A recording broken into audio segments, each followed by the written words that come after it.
Khan's command activated the King of the Dead skill, which let him create subordinates without even having to touch them. After an upgrade in his rank, this ability also had an increase in its range, and now he could directly create subordinates within 1 kilometer radius from him. There were over 600 bodies from both sides, and the majority consisted of master rank fighters from different classes. Khan waited for the exact reason for each sides to kill themselves off first so he could easily kill the remaining people even though he didn't have any enmity with demi-human faction people. Plus, saving Sale would help him for the long term in his opinion. Although most of them were beginners at best, still the variety of different classes gave Khan a big boost in the number of strong subordinates. He would have never found these many master rank corpses together in the same place at Flavit City. The forces both these sides belonged to weren't short on manpower and definitely were not lacking strong people if they could send these many strong fighters just for a small ambush. Even a peak Grandmaster rank warrior like the Red Wolfkin, who would be treated as one of the strongest people in the Flavit City, was nothing but a leader of this small troop of a hit squad. This gave Khan a hint about what he should expect after reaching the capital. Because even top figures of the city he left behind were just errand boys for the forces that resided in the capital of the empire. Luckily, he hadn't become an enemy of either of them.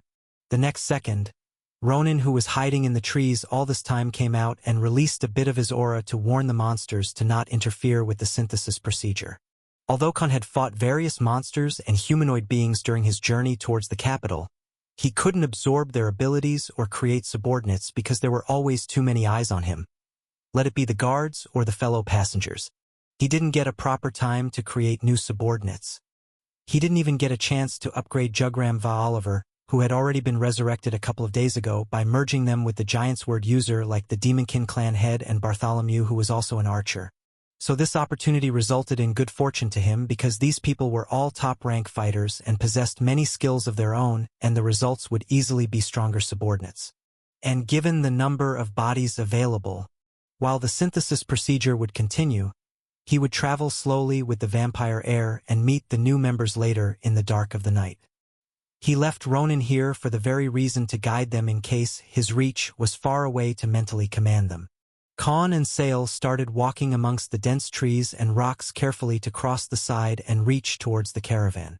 Remember, don't tell anyone about who you are. Say that you were attacked by a bunch of bandits on the other side and I saved you from them. Do you understand? Spoke Khan. I understand. I shall not reveal my identity, replied Sale. Khan took out a black cloak from his space ring and gave it to the vampire boy, because his attire was simply too eye-catching and one would instantly link him to some nobility class as soon as they saw him. Sir, may I ask who you are? I mean, a semi-saint rank swordsman such as yourself at this age is very rare, even in the capital, asked Sale curiously.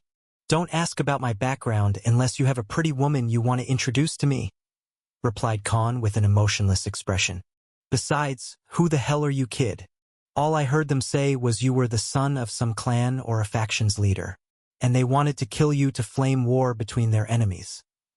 He questioned after just telling the vampire heir to not question his background. I am named Sale Moore Vandereyck, son of Ismatrazel Moore Vandereyck. Our clan is one of the 3 strongest clans in the entire empire, and also the leading clan of the pureblood faction in the capital, replied Sale pridefully. Damn, so I just got tangled between the faction war of purebloods, demi-humans va the neutral faction, cursed Khan. As per his information from the history of the empire, ever since the imperial family was overthrown, the newly created government went from monarchy to feudalism. The clans that once served the imperial family now had the hold of the empire and were in charge of the empire. Although there was no true leader of the empire anymore, these noble factions came to a mutual agreement and ran different sectors of the government. But all the major decisions were taken by the parliament that was full of these noble clans and factions officials. Khan wondered how this setting hadn't turned to anarchy because there wasn't even a president or prime minister in control. Rather, these clans worked as part of the government in the name, more like an oligarchy running the entire empire in the name of managing the people. But after a decade or two, 3 different factions came to be. One of them was the Purebloods faction, consisting of nearly 300 clans that believed in only keeping the sanctity of their species and bloodlines regardless of which species you belong to, and became a force that opposes the interspecies mixture. They were, in a way, a band of extremists. But the demi-human faction wasn't any better either. The only difference was they had done it for the case of different demi-humans and opposed the purebloods. The neutral faction was the one who truly believed in equality for all the races and citizens of the empire rather than partitioning it. And since all these factions were equally matched in every aspect, there hadn't been a single coup or a civil war in the past 100 years. And that time was enough to remove the annals of history along with the customs and old rules set by the imperial family. Khan sighed after this realization, because he saw a foreboding of getting mixed into an unnecessary faction war. For now, he would see if there was any benefit of helping the vampire heir, like getting some good reward or creating connections that would help him in the empire. After reaching the caravan, Khan explained his well-crafted story for Sale, and they departed for the capital again. Little did Khan know that soon, a whole new world was going to be revealed to him. For days later, Khan and the caravan finally came closer to the outer areas of the capital. During their travels, Sale told him a lot about his background, which made Khan feel happy about his choice to save the heir of the Vanderite clan. The reason why Sale was ambushed was because currently their faction held the most positions in the finance ministry, and under the order of his father, he was to be sent on a secret visit to backtrack a money laundering scam that could potentially reveal many government officials and their corrupt businesses done by misusing their power via authority. Although the Rocco's empire was under an oligarchy in the past 100 years, it wasn't about oppressing people and using fear to rule. In a way, the three factions kept each other on their tiptoes before any of them tried to misuse their power or take over the empire. The citizens weren't persecuted, ostracized, or shunned in any way just because they belonged to a particular race or a species. Even for humans, Khan had seen plenty of black, brown, white, even some yellow-colored skin tone people. At least the so-called racism had not yet overturned the empire. And to his delight, misogynistic practices or misconceptions of society were non-existent. Women were not looked down on just because they were women. Every part of the society had a place for them as long as one was capable. Everyone was treated equally under the law. Although there were some factions and extremist groups who still carried these beliefs, such as the supremacy of one race over another, treated those below their standings as slaves, or biased beliefs against particular skin color. The vast majority completely overshadowed them. Based on the information Khan heard from Sale via Albestros, many reformations happened to this empire. Many wars and coups were done in the past 1,000 years ever since this empire came to be. Many things such as slavery system and segregation against a particular race or species had resulted in many civil wars and caused too much bloodshed over the millennium.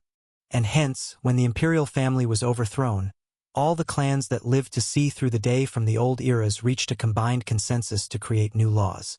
Although they weren't perfect, the power of the people hadn't been taken away in the name of maintaining law via order by ruling authorities. Even though the majority of government sectors were run by noble factions, there was no rule that a commoner wasn't allowed to aim for top positions. As long as they had the capabilities, no one could hinder their growth. Unlike many Ice-Sky worlds, education was an institution available to every citizen and part of society. Even the noble clans who ran amok in a place like Flavit City wouldn't dare to get noticed by the people living in the capital, because the public alone would force the government to take action instantly. In his case, Khan felt lucky because Rocco's empire wasn't under a theocracy. Otherwise, he'd be hunted down by the cults and churches of the other gods, goddesses they served as soon as he arrived in this world. God of Darkness had indeed sent him to the best location available that'd help him grow. From Albestros, he learned that the capital itself was nearly 53 times bigger than Flavit City, and the way of lifestyle was like a difference between the ground and the sky. When Khan and the company finally reached 10 kilometers away from the main entrance gates, he stood on a hillside road and was gobsmacked. "This is a capital? Why don't they call it a state itself?" asked Khan in a bewildered tone. From where he stood, Khan could see nearly 40 of different roads going towards the entrances of the gate. A single gate itself was 2 kilometers broad, and more than a few thousand guards managed the entrance at different bisections. At this moment, he could see at least 50,000 people comprised of different races and physical appearances going inside and outside of the main gates. Dozens gigantic magical cannons that were even bigger than Rudra were mounted on the 500 meters tall wall that felt like they touched the sky. What are these supposed to protect you from? Titans? He asked himself. These walls even put Wall Maria to shame. Even Colossal Titan wouldn't dare to appear close to these magical and metallic cannons that seemed to have the capacity to obliterate an entire big mountain with a single shot. Above the gates, he saw the gigantic words introducing the name of the capital. Rathna, named after the first emperor, Rathnar. What bewildered him more were the magical ships flying in the air as if some starship suddenly came from outer space. The only difference was they were made from wood and different metal alloys. Some even had the capacity of carrying over 1,000 people at once. And there were also dozens of railway tracks that entered the capital with their own routes apart from the gates. The magic trains that entered the separate boroughs had engines that ran on magic cores and were made to transport over 2,000 people at once. And that too regardless of their size and shapes. And a flock of giant flying beasts such as griffins, manticores, and some Arctic felines with wings were also part of these traveling groups towards the capital as part of transportation mode. There were airports inside the walls based on where you wanted to land. This was no longer a standard medieval setting like Khan had seen in the Flavit City. Rather a completely different and far advanced civilization. Khan felt like he suddenly went from living inside Gotham and moved to Wakanda. What the hell is up with this disparity? Was I living in a small and remote village? Questioned Khan. This is a completely different setting. As if the author finally did some research in world building. He complained after getting overwhelmed by the new revelation. And this was just one of the 17 entrances. Don't get scared, kid. I know it's a lot to take in. But the amount of resources such as magic cores the capital has is in abundance. They are basically used for everything here. And the commerce here is thousands of times bigger compared to our old city. Everyone who sees it for the first time loses their mind. I was no exception. Spoke Albestros after watching Khan's flabbergasted expression. Khan quickly changed his continuance to that of understanding instead of staring at the gates like a country bumpkin. It is out of my expectations or how I imagined it to be. Replied Khan. Ha! So Sir Khan has never been to the capital before? Asked Sale with a smug expression and irked Khan. He was being looked down upon. Brat, do you not want to reach your clan headquarters alive? Asked Khan as he gave Sale a deathly stare. I mean, it's just the entrance. There are 87 districts in the capital altogether. Each of the district is as big as a city itself. Spoke Sale. Bloody hell. Does this mean the capital alone is 5 times bigger than New York? He contemplated. He felt a sudden foreboding of doom, because this was just the entrance. What awaited him inside the walls would blow his mind away. Based on his calculations, the capital itself was at least 2,700 kilometers long. And if this is just the capital, how big is Rocco's empire altogether? If that's just one empire, then what about the other 14 empires? Khan's brain short-circuited and he sat on his seat. Hey, what's the total population number? He asked the vampire heir. Close to 110 million, give or take. Replied Sale solemnly as if it was a common thing to know. What the hell? How many people does your clan have then? I'm not talking about the entire faction. Questioned Khan. Our Vanderite clan has around 5 million members, and 1 million are trained fighters. Why do you ask? You gotta be kidding me. If that's the case, then why were you escorted by only 300 warriors? Your envoy should have consisted of at least 10,000 people. And why were you using carriages? You could have hired one of these flying ships. Rebuked Khan as he found the information simply illogical. I was on a secret mission, sir. And contrary to what you may believe, not everyone can use magic, let alone invoke a fighting class. And out of 1 million, there are barely 100 people who can reach the rank of a Grandmaster rank in their lifetimes, and lesser numbers for Saint rank fighters. Even my grandfather is only a 7th stage saint. And he's one of the 3 strongest people in the entire empire. The only person who ever reached the peak saint rank in the past millennia in this empire was the first emperor, Rathnar the Conqueror. Someone like you who reached semi-saint rank at such a young age is one in millions. Even my father reached the same rank when he was 50. And now he's a 4th stage saint rank warrior after living for 150 years. Currently he holds the position as the leader of our clan. Clarified Sale. Wait, then how old are you? Asked Khan curiously. 58 years. Sadly, I'm only a peak master rank magician. Revealed Sale in an embarrassed tone. Khan was rooted on the spot again. This was a lot to take in. The one he was calling a brat was old enough to be his father. And if this Sale was right, then the first emperor was someone who could destroy a 1,000-kilometer area just with his single attack. And he was only a peak saint rank. Khan didn't dare to imagine what a demigod could do based on these superficial standards. He cursed in his mind and spoke to himself. Shit, I don't want to play this game anymore. Khan entered the gates of the capital after going through proper inspection and had to turn in his weapons until a thorough inspection was done. His adventurer ID card proved useful in letting him pass through the gates since only fighter-class people who were either adventurers or soldiers under the government were allowed to carry weapons inside the Rathna. But it didn't mean he could use it on someone. He'd be caught and then jailed if he caused a fight anywhere. So, how do we reach your clan without alerting your enemies? Asked Khan. Some of our members also work in transportation businesses.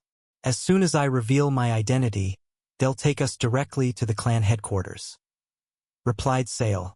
Don't be stupid. Whoever from your clan wants you dead is definitely an influential figure. Va holds a lot of authority. If any of these people turn out to be serving them instead, we'll die before we even reach halfway. Spoke Khan. Then what do you propose, Sir Khan? Asked the vampire heir. We take our time. Since they're already aware that you're still alive after not receiving a word from the assassins, they'll be expecting you. And probably has spread a word about you to their spies via the information network. So we should avoid any contact with someone from your clan. Let's travel like normal people and appear when there are hundreds of witnesses. So no one can openly attack you or try to silence you in a narrow alley. Do you get it? Explained Khan. I see. That is indeed a reasonable approach. Besides, our headquarters is situated in the innermost parts of Rathna. We will require half a day even with the fastest transportations like a flying ship. Spoke Sale.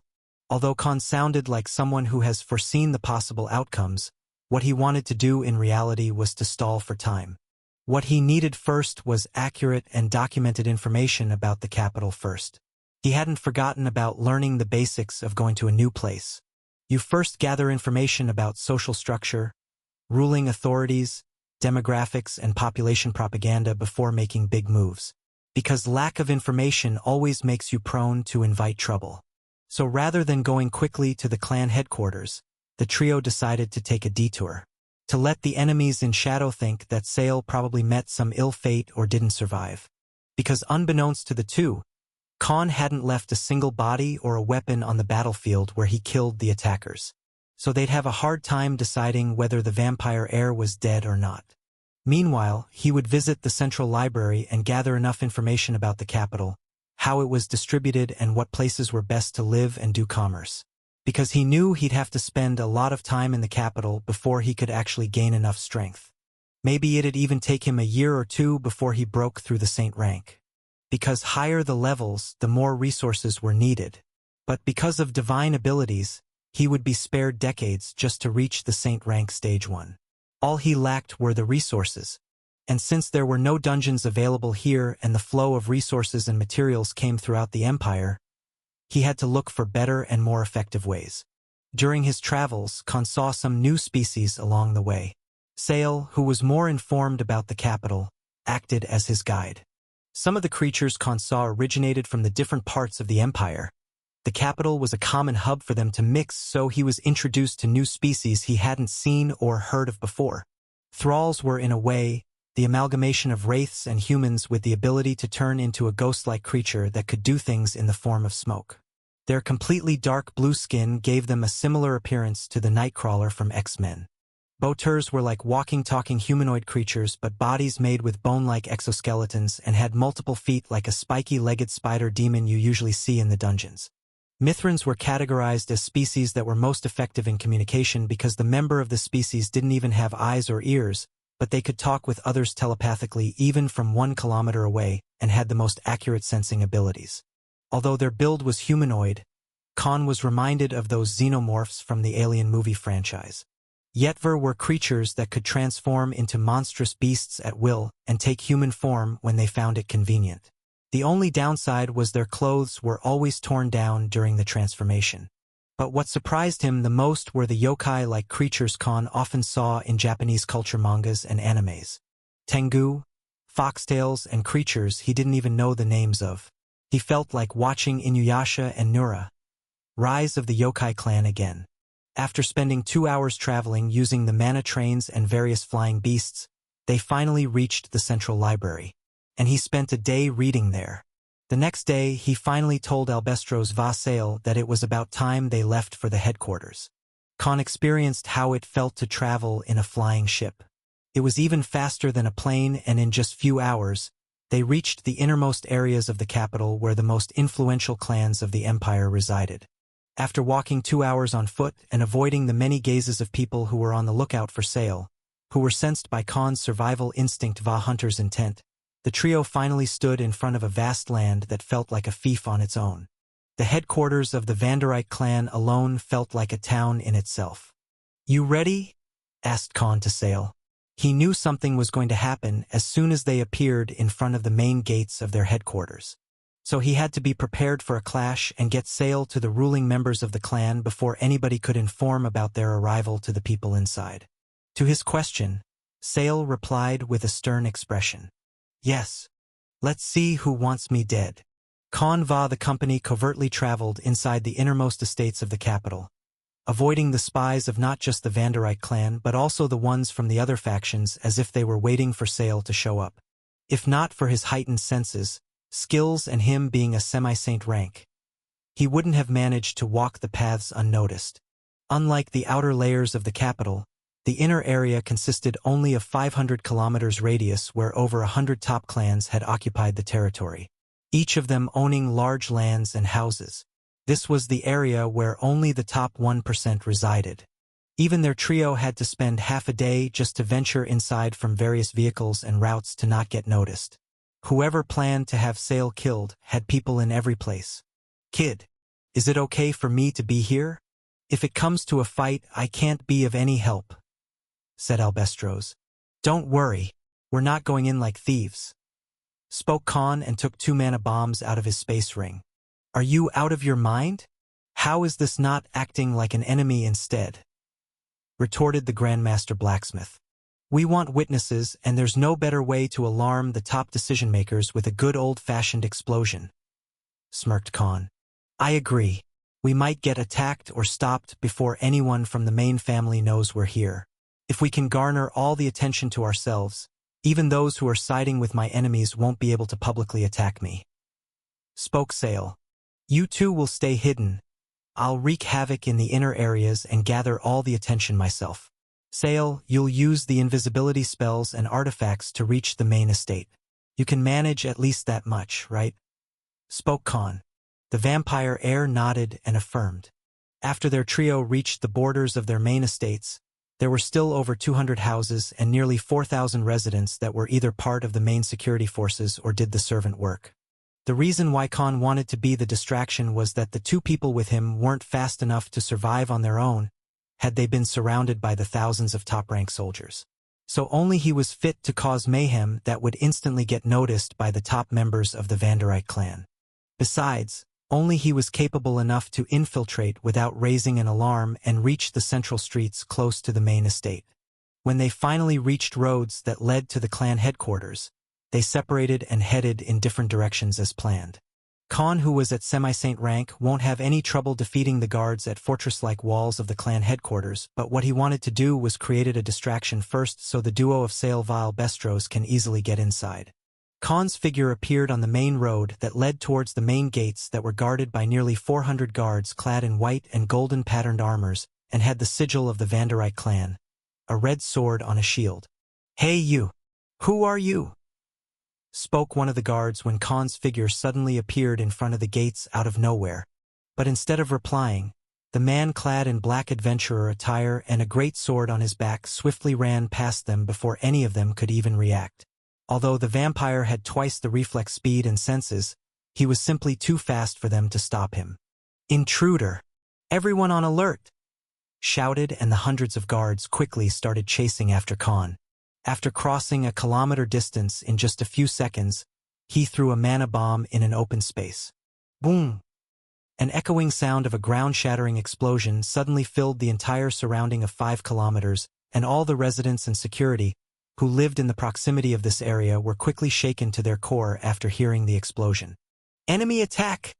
shouted the soldiers from the garrison of the guards, and in just a few seconds, various sirens rang while tangible barriers came to be and created a 5-kilometer-long dome around the area where Khan was running to. Khan gathered all his might and threw 2 more mana bombs at the dome and the entrance area of the inner settlements and shook the entire place. Boom! Boom! Explosions after explosions shook the ground and broke the defensive barriers. Nobody had expected that someone would just barge inside their headquarters and start blowing things up like a madman, especially when there were Saint-rank fighters living in the center of their headquarters. Just in 10 minutes after running through various streets and dodging from various mage spells, arrows and attacks from the thousands of soldiers, he reached the entrance of the main estate that looked more like a castle made for the royalty and threw another mana bomb towards the entrance, just far enough that the explosion wouldn't kill any guards or innocent bystanders. Boom! Thousands of soldiers started running towards Khan's direction, and the top-ranking warriors came from inside of the castle. When the explosion subsided, Khan walked through the main gate that led to the inner area of the castle, and he stood right in the middle of an open ground surrounded by walls from the 3 sides and hundreds of archers and a cavalry ready to attack him. Khan smiled in return after looking at this deterrence force, with no fear in his eyes. "Halt!" A loud voice filled the area, and a soul-shivering aura was released from the center of this formation of soldiers. "I don't care who you are, but you've done a grave mistake by attacking the headquarters of our clan. Tell me a reason why we shouldn't kill you." A domineering pressure was exerted in the surrounding. This aura was even twice stronger than Khan's own aura. The pressure itself gave a sense of the person's rank. A first-stage saint rank, an old and muscular vampire with a giant sword and a shield on his back while being clad in intrinsically carved white and golden armor walked from the midst of the 1,000 soldiers and stood in front of Khan. War dominance. He quickly activated war dominance and broke the pressure exerted over his body and instantly nullified the overbearing aura. His own aura was now equally matched with this vampire. Khan spoke in a calm and collected tone as he replied, "Because I have brought you gifts you would thank me for," he said and snapped his fingers. Snap! Suddenly, 2 figures came into everyone's sight, and one of them walked towards the vampire warrior. This short figure removed the hood, and multiple gasps were heard by the thousands of soldiers that were surrounding them.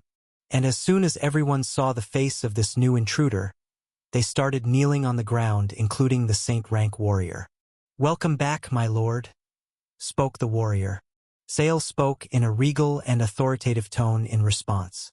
"Bring me to Lord Father and inform the elders that I've asked for an emergency meeting."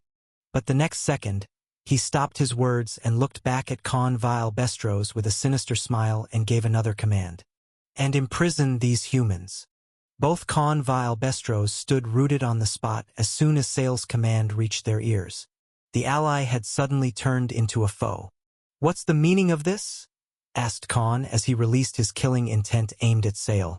"Did you really think I would let all the rude slanders you made to me slide away? You humans are nothing but pests of society, yet you dared to treat me, the son of the noble Vanderite clan, without any respect. Did you think that there won't be any consequences?" spoke Sale in a mocking tone. "But he saved your life," exclaimed the Grandmaster Blacksmith standing behind Khan. But Sale acted as if he didn't hear anything. "Captain Levon put both these men in our prison. I will come to see through their punishment myself after talking with Father Va the elders. Ordered sail and walked towards the main hall of the castle. At this moment, although Khan could easily escape using his skills and artifacts, he could only do it for himself. Albestros would be caught in the crossfire.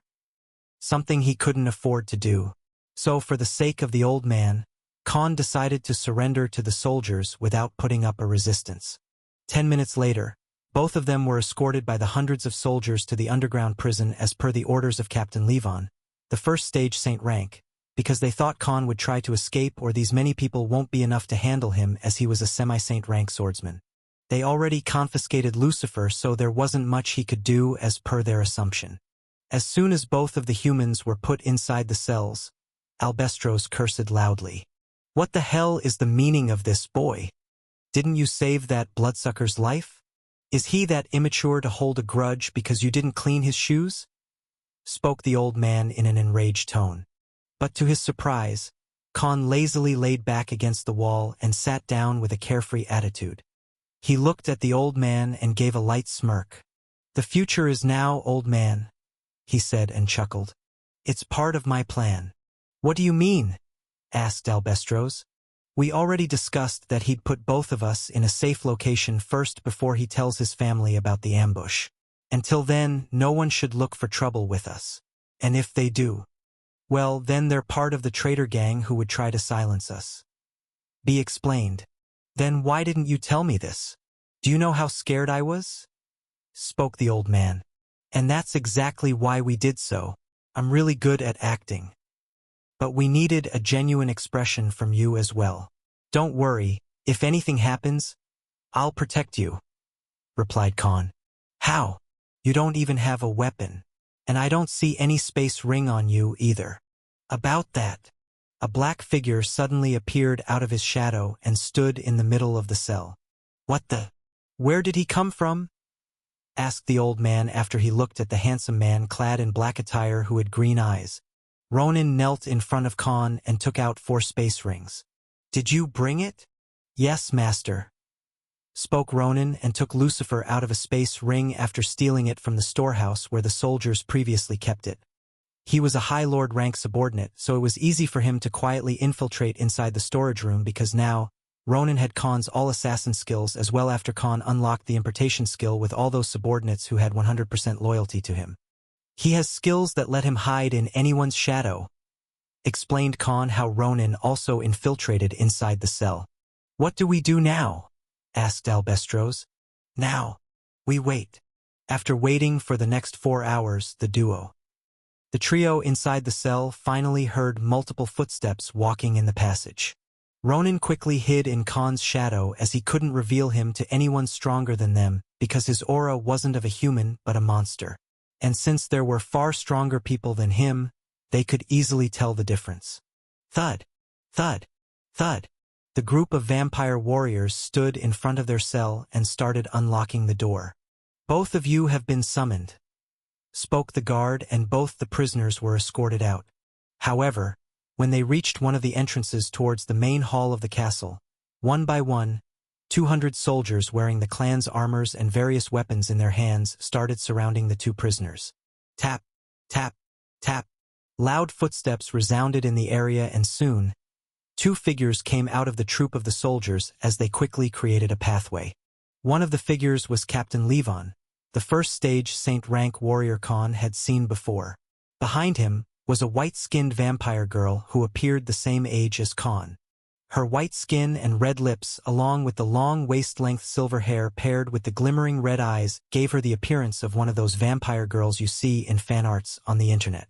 Her calm and cold demeanor gave her a sense of cold and unparalleled beauty. But the tight and intrinsically patterned silver armor around her body also gave her a touch of a female sword user. So, are you the one who saved my little brother? Asked the vampire girl, her melodious voice completely contradicting her warrior princess appearance. Khan, however, felt a killing intent directed at him the very next second. What would happen if I said yes? He asked back and released some of his aura, instantly giving a warning to the soldiers surrounding him. Oh, I refuse to believe that a human such as yourself can kill more than 200 trained warriors alone. For all I care, you might as well be a spy sent by our enemies to infiltrate the ranks by appearing as my brother's savior. Spoke the vampire girl. Oye. What's with this baseless accusation? What proof do you have? And besides, you all should be thanking me instead of putting me behind a cell. My opinion of your so-called respectable clan has already hit the rock bottom. Retorted Khan. Impudence!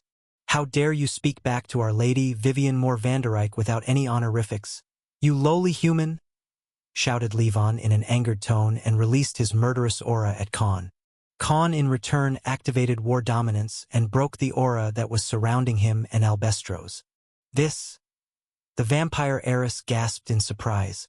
So he's indeed a semi-saint rank warrior, and to reach at this level under 30 years. Spoke the girl, but the next second, as if feeling a sense of threat, she commanded the hundreds of soldiers full of swordsmen and knights that were surrounding the two humans. Guards! He dared to slander the name of our reputable clan. Kill him! What the hell is wrong with you people? Is that how you treat those who help the people from your clan? Declared Khan. What confused him the most was why these people were adamant about persecuting him instead of showering him with riches. The next second, however, he saw a sneering look with a condescending smile on the girl's face. So it's her who wanted Sale dead. Khan quickly took a defensive artifact out of his space ring and threw it towards the old man. I'll handle this. You protect yourself. Spoke Khan and activated the Sword King and Sword Battlemaster skill together. His oppressive and chaotic black red aura quickly suppressed the hundreds of soldiers. Only those that his aura reached its peak and multiple mana swords formed around him in a few seconds. Yah! Shouted one of the approaching guards before he could even notice Khan's aura swords. But before the soldiers could even come close to Khan, his left thigh was pierced by one of Khan's aura blades. Gasp! Levon gasped in surprise after looking at Khan's skills. How? How is that possible? That's a proper Saint rank fighter skill. But he hasn't broken through the Saint rank yet. I can get away with it, but you won't. So let me deal with this human. Spoke Vivian and gave him an understanding look as her eyes turned serious the next second. A malicious intent arose from her as she clenched her hands over the sword on the waist. Thud! Boom! One by one, Khan was beating the hell out of all the attacking guards. He dodged, parried, and disarmed all the soldiers one by one. He was so fast that his attacks and kicks in the chest and face would land before the soldiers could even swing their weapons at him. Although Khan could easily kill this bunch, he was on someone else's turf. And if he killed the soldiers like he normally does with his enemies, he'd be marked by this clan till his dead body dropped on the ground. And there was also the first stage Saint rank tank warrior there, so he had to be careful. Clang! Shing! Crack! Dozens of soldiers were stabbed and injured with Khan's aura blades and their own swords that attacked from various angles from the air. Slash!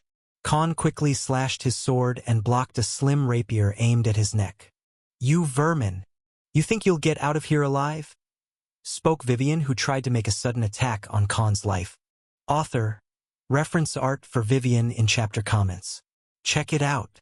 Why are you so keen on killing me? Did I touch you in a wrong place or something? He asked with a devilish smirk. Stop! A domineering and kingly voice filled the surroundings, and an unimaginably heavy aura filled the battlefield. Both Khan and Vivian were forced to kneel on the ground.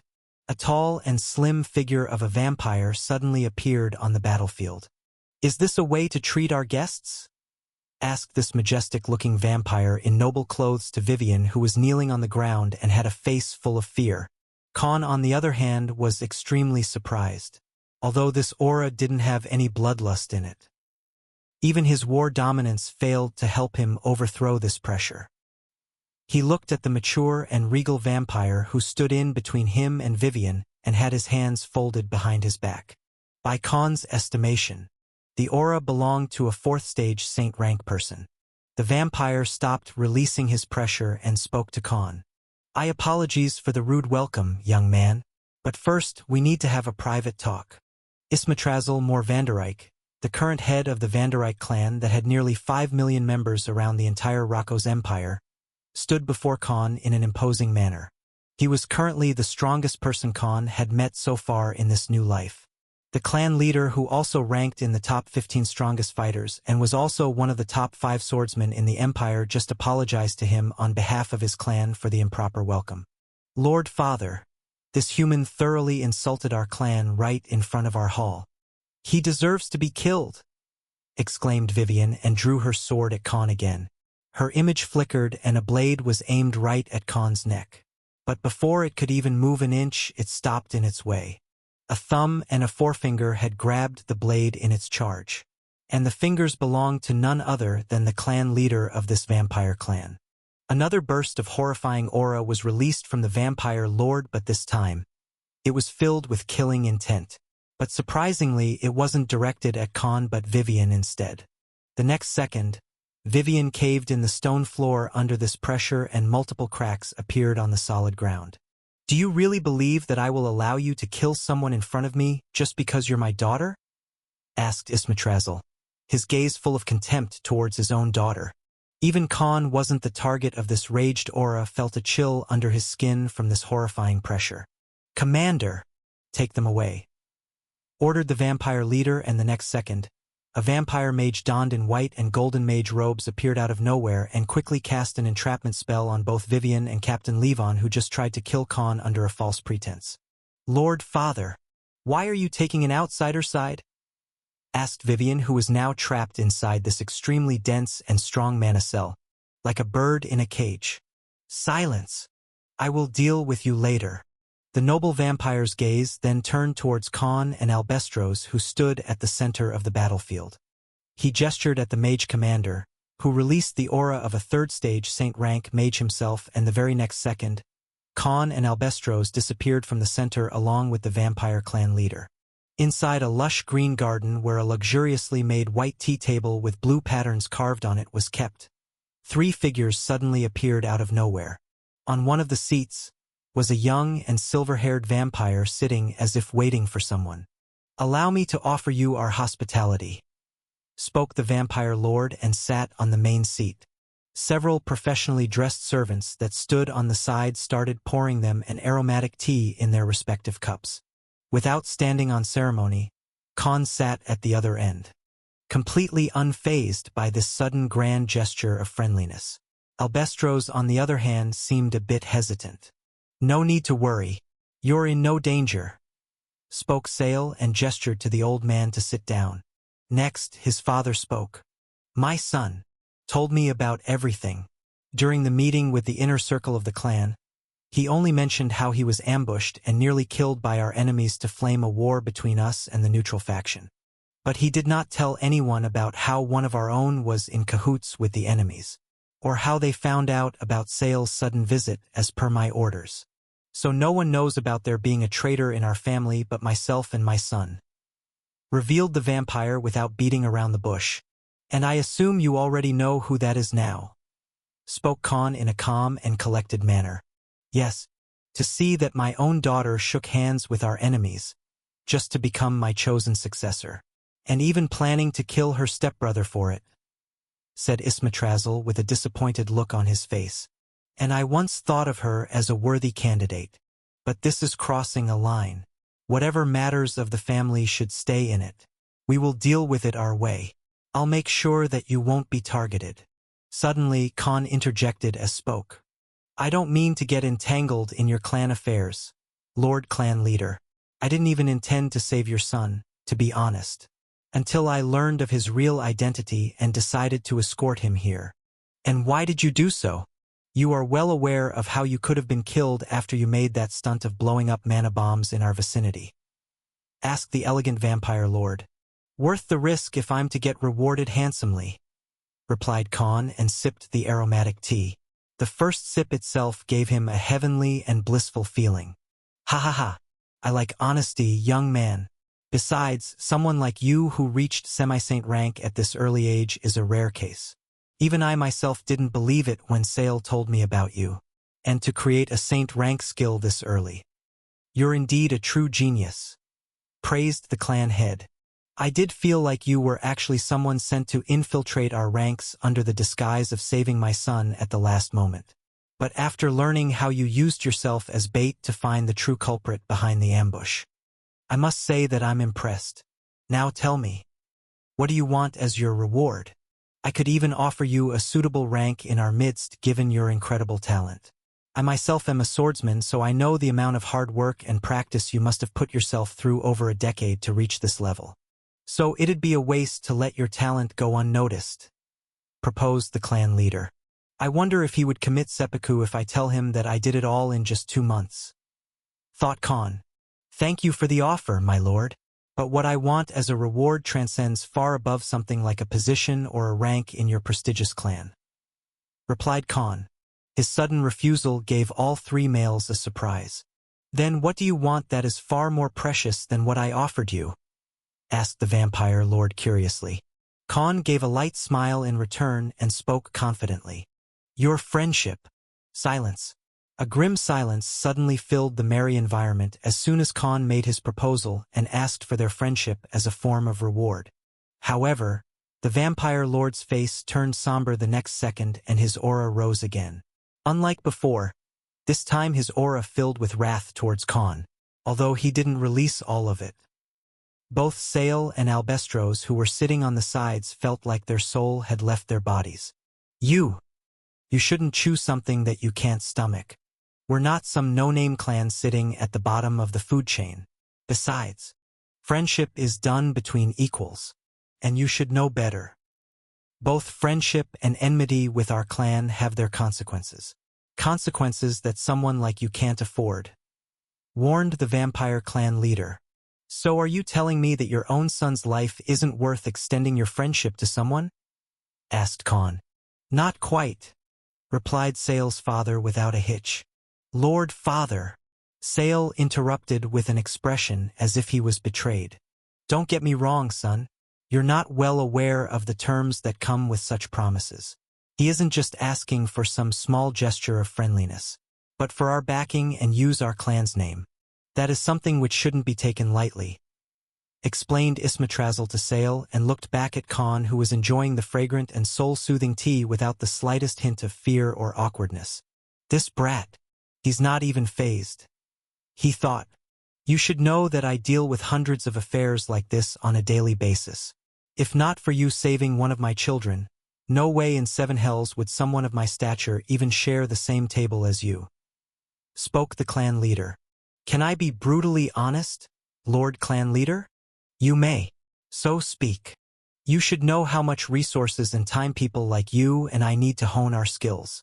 And I have no intention to spend years trying to make a living while working for somebody. I want to be free of these shackles and focus on something worth my time.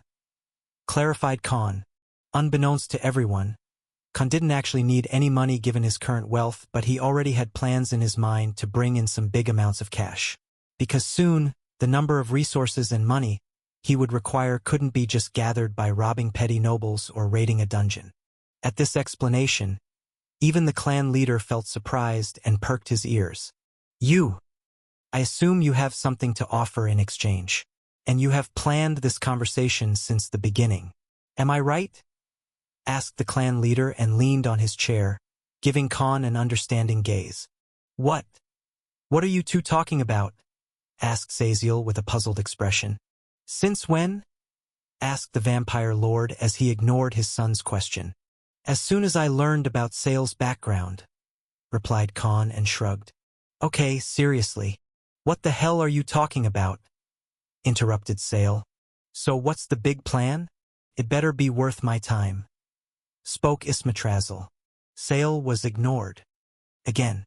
The next second, Khan stood up from his seat and did the gesture of pointing both of his palms towards a figure sitting on the table who had been quiet since the very beginning of this conversation.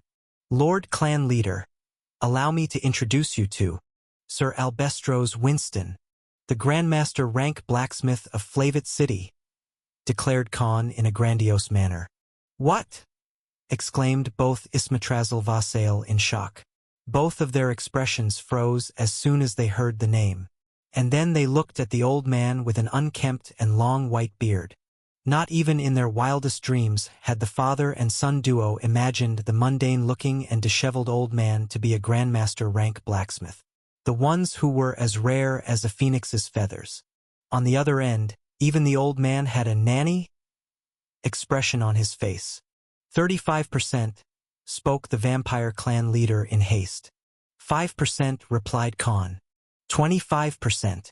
10%, replied Khan and rolled his eyes. 20%. 15%. Deal, spoke Sale's father and stood up to shake Albestros's hands. We will be in your care, Sir Winston. I heard of your great name many years ago. I hope our relationship stays strong over the course of upcoming years, spoke the vampire lord and shook the old man's hands vehemently. What is actually happening? Shouted Sale, who had no idea what just transpired here. The Grandmaster Blacksmith looked at Khan with an expression of disbelief and betrayal. Hey kid, did you just sell me off? Ha ha ha. In a way, I did, chuckled Khan and sat on his chair again after shaking the vampire lord's hand. Can somebody please tell me what are you people even talking about? Raged Sale. His father replied to him the next second. This is why I haven't made you my successor yet. You can't even infer a business deal from our words.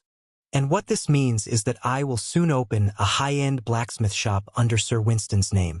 We will do the business and your clan shall provide enough connections from the shadows.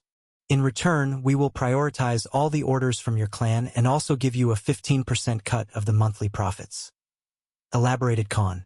This was exactly the unspoken meaning behind their words. Only those who had experience in doing businesses would understand such a short talk. Khan, who was an accountant in his previous life, and Ismatrazil, who dealt with his clan's affairs, were well-versed people at his. Their understanding transcended above the minds of normal people. Then speak like normal people, would you? Rebuked Sale after being reprimanded by his father. Albestros, on the other hand, felt like a knife was stabbed in his back. Khan had taken such an important decision on his behalf without even discussing it with him first. But there was no sense of guilt or shame on the young man's face. Khan's smile looked rather sinister, as if some shopkeeper sold a stone at the price of a diamond. Although the deal was far beneficial to him and the direct friendship with one of the strongest forces in the entire empire would give him 10 times the fame and wealth he had before, he still felt wronged, because Khan did him dirty. Khan, on the other hand, grinned even wider. This was indeed his plan as soon as he learned about Sale's secret and escorted him to the capital. And that's also why he risked being killed by this clan's soldiers when they tried to infiltrate. The money he could get as a handsome reward would last him for so long. But this business pitch, and that too with the clan leader of one of the strongest forces in the empire, was a one-in-a-million opportunity. And that's why he took such big risks and even brought the old man together with him in the castle. But before any celebrations could be made, the vampire clan leader spoke again. Before we make formal arrangements, I want to do something. I hope you agree to my request. What is it? Asked Khan with a confused expression. To this, the vampire lord replied in a calm demeanor. Let's have a duel. Khan, Sale, and Albestros were out of their wits after this sudden challenge for a duel by the vampire lord. What? Why do you want to fight me? Asked Khan with a bewildered expression. Just now, their perfect business deal that was beneficial to both sides was agreed upon, but suddenly the leader of the Vanderite clan suddenly wanted to clash swords with him. You didn't think it'd be that easy, did you? Smirked the vampire. And why do you want to fight with me all of a sudden, if I may ask? Isn't it obvious? I want to test your mettle, to see whether you're truly worthy of partnering up with. Otherwise, what's the point if you can't even hold down your fort without our support? I want to see whether you're truly worthy of our friendship, spoke Ismatrazil. Fine, I agree. What are the rules? You don't plan to kill me, right? Asked Khan nonchalantly. To his attitude, even the 4th stage Saint rank swordsman felt a surprise. Normally, people would outright refuse him given his strength. Little did he know that Khan was an exception to this rule.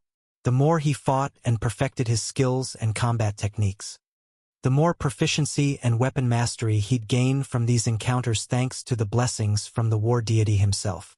Good then, follow me, replied the vampire leader. After walking for 10 minutes inside the 4-kilometer-long mansion, their group reached a circular underground arena that was filled with hundreds of soldiers training inside. The arena itself was 2 kilometers in circumference and had an open battleground in the middle. As soon as their group walked inside, all the soldiers that were training with their varying weapons and magic skills stopped their movements and bowed in front of their leader. "Clear the grounds. I'm going to fight this young man here." Gasp! Multiple gasps were heard from the crowd after their leader's declaration. But they quickly abided by his order and left the ground open for these 2 swordsmen. After everything was taken care of, Khan stood on the opposite side and took Lucifer out of his space ring. "What an amazing sword. I presume Sir Winston made it?" inquired the vampire swordsman. "Yes. He says it's one of his best works to the date," replied Khan and took a defensive stance. "No need to be afraid. I will only use my strength at the similar level of a semi-saint fighter like you, and all you have to do is land a decisive attack on me in 10 minutes. You do it and I will give you my full support." Although the words from the mighty swordsman were said casually, someone like Khan knew the battle intent behind those words. His opponent wasn't going to hold back, although Khan's weapon mastery for swords was at peak Grandmaster rank.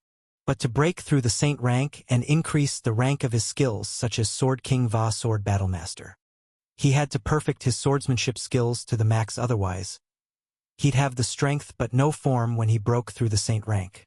Because of his divine abilities, it was easier for him to level up, but there were no shortcuts when it came to fighting skills.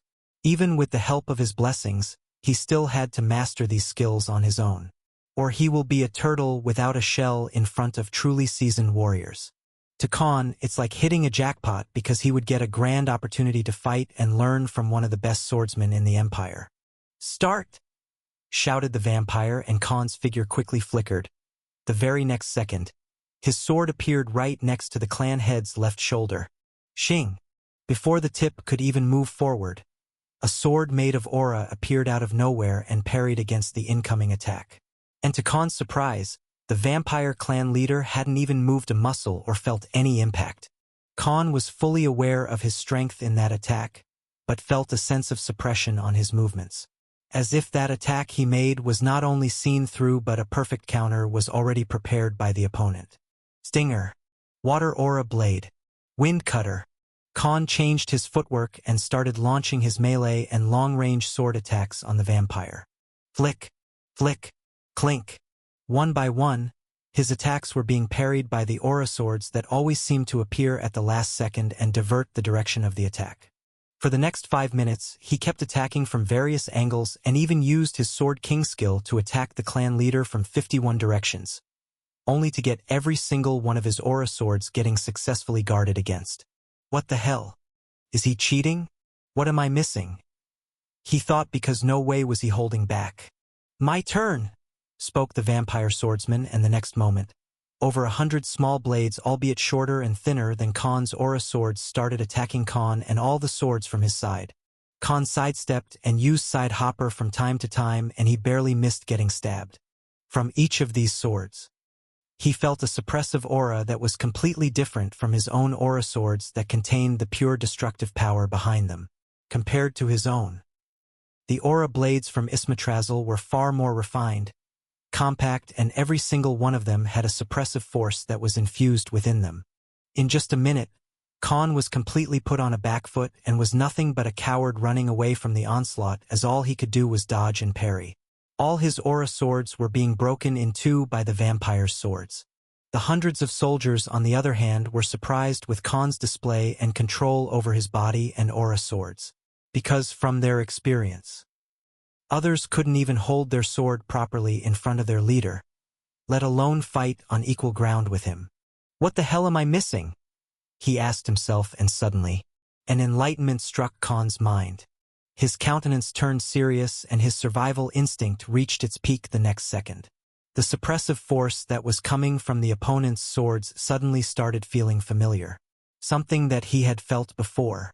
What he did next was something even the 4th stage Saint rank swordsman hadn't expected. Rather than trying to counter the aura swords from the enemy, Khan stopped fighting, closed his eyes and quickly grabbed an aura sword that was aimed at his chest with his bare hand. As if some form of realization had struck him, Khan spoke with a smile on his face. I see. So that was the reason behind that suppressive force. It's not your aura that these swords are made of. Stopped Khan in his words and opened his eyes again with a newfound excitement as he spoke again. It's the world energy. The vampire clan leader was rooted on the spot as soon as Khan grabbed the sword made with world energy. Impossible. How can he sense world energy? He's not even a bona fide saint rank fighter yet. He thought. On the other end, Khan felt a form of connection towards the suppressive force that was coming out of the sword he just grabbed with his bare hands. But before he could think how the vampire swordsman merged the world energy in his aura swords, the system that had been dormant for weeks finally gave a notification. Ding! The system detects that the host has made contact with an aura merged with the world energy. World energy absorption procedure initiated. The host is advised to absorb more world energy by making a physical or using the host's aura to establish a connection with world energy. Current progress. 0.01%. Notified the system. Khan felt surprised by this sudden revelation but quickly decided to adapt to the situation than wasting time trying to comprehend what just happened. He only had 5 minutes left, otherwise the business deal they made wouldn't go the way he wanted, and maybe the clan leader would even rethink their previous arrangement. More! Spoke Khan and created new aura swords and attacked the flock of the world energy swords created by the opponent. He dashed and swung his swords at Ismatrazil, launching his long-range attacks one by one while closing off the distance between them. This was another fortunate encounter, and he was going to milk it for the best. The vampire clan leader, on the other hand, was completely flabbergasted, because from his personal experience, sensing the world energy before breaking through to saint rank was nigh impossible. Even the most talented mages or the renowned geniuses that he heard of failed to do so. Yet the no-name swordsman he hadn't ever heard of could sense it, and that too in an ongoing fight. He quickly calmed himself and focused on the ongoing battle. This was the matter of his reputation in the end. Fine. Let's see how much you can handle. Spoke the vampire and appeared right next to Khan in a second, and for the first time, he used his own hands to attack Khan. A white sword with a golden hue, made from the combination of both world energy and his own aura, formed in the right hand. He aimed at Khan's right shoulder as he made a piercing attack. Khan, who was in his peak alertness, sensed this threat from survival instinct and sidestepped just in time that only his afterimage was left before the white sword appeared where he was standing half a second ago. His figure appeared 20 meters away, and he quickly took another defensive stance. Meanwhile, in the air, their aura swords were colliding against each other one by one, but unlike before, it were his swords breaking through the opponent's weapons. What? How is he doing that? It shouldn't be possible, thought Ismatrazil with a baffled expression on his face, no longer having the calm and collected mind of a seasoned warrior. It was one thing if another saint rank fighter did that, but the one who was doing it right in front of him was just a semi-saint swordsman, although he was using strength at the same level. His aura swords were by no means anything that someone like Khan should be able to break in half. What kind of freak is this human? Not only can he use a saint rank swordsmanship skill just like me, but he can also sense world energy. Even I wasn't able to do any of these things when I was at his level. Khan, on the other end, asked the system about his current predicament while keeping a guard against the opponent. System, how is this possible? I don't have any skills that should allow me to absorb world energy. Even the Dark Engulfment skill under the Hero of Darkness title can only absorb dark magic va darkness element. Queried Khan as this sudden reveal was completely unexpected. The ability Absorption Divine Ability allows the host to absorb the saturated forms of world energy. A direct source or an infused form of world energy can be absorbed by the host ever since the host broke through to the semi-saint rank. Explained the system. So that's how it was. Why didn't you tell me before? He replied. The host didn't ask. Khan quickly shifted his gaze towards the opponent and commanded his swords to attack the aura swords from the vampire.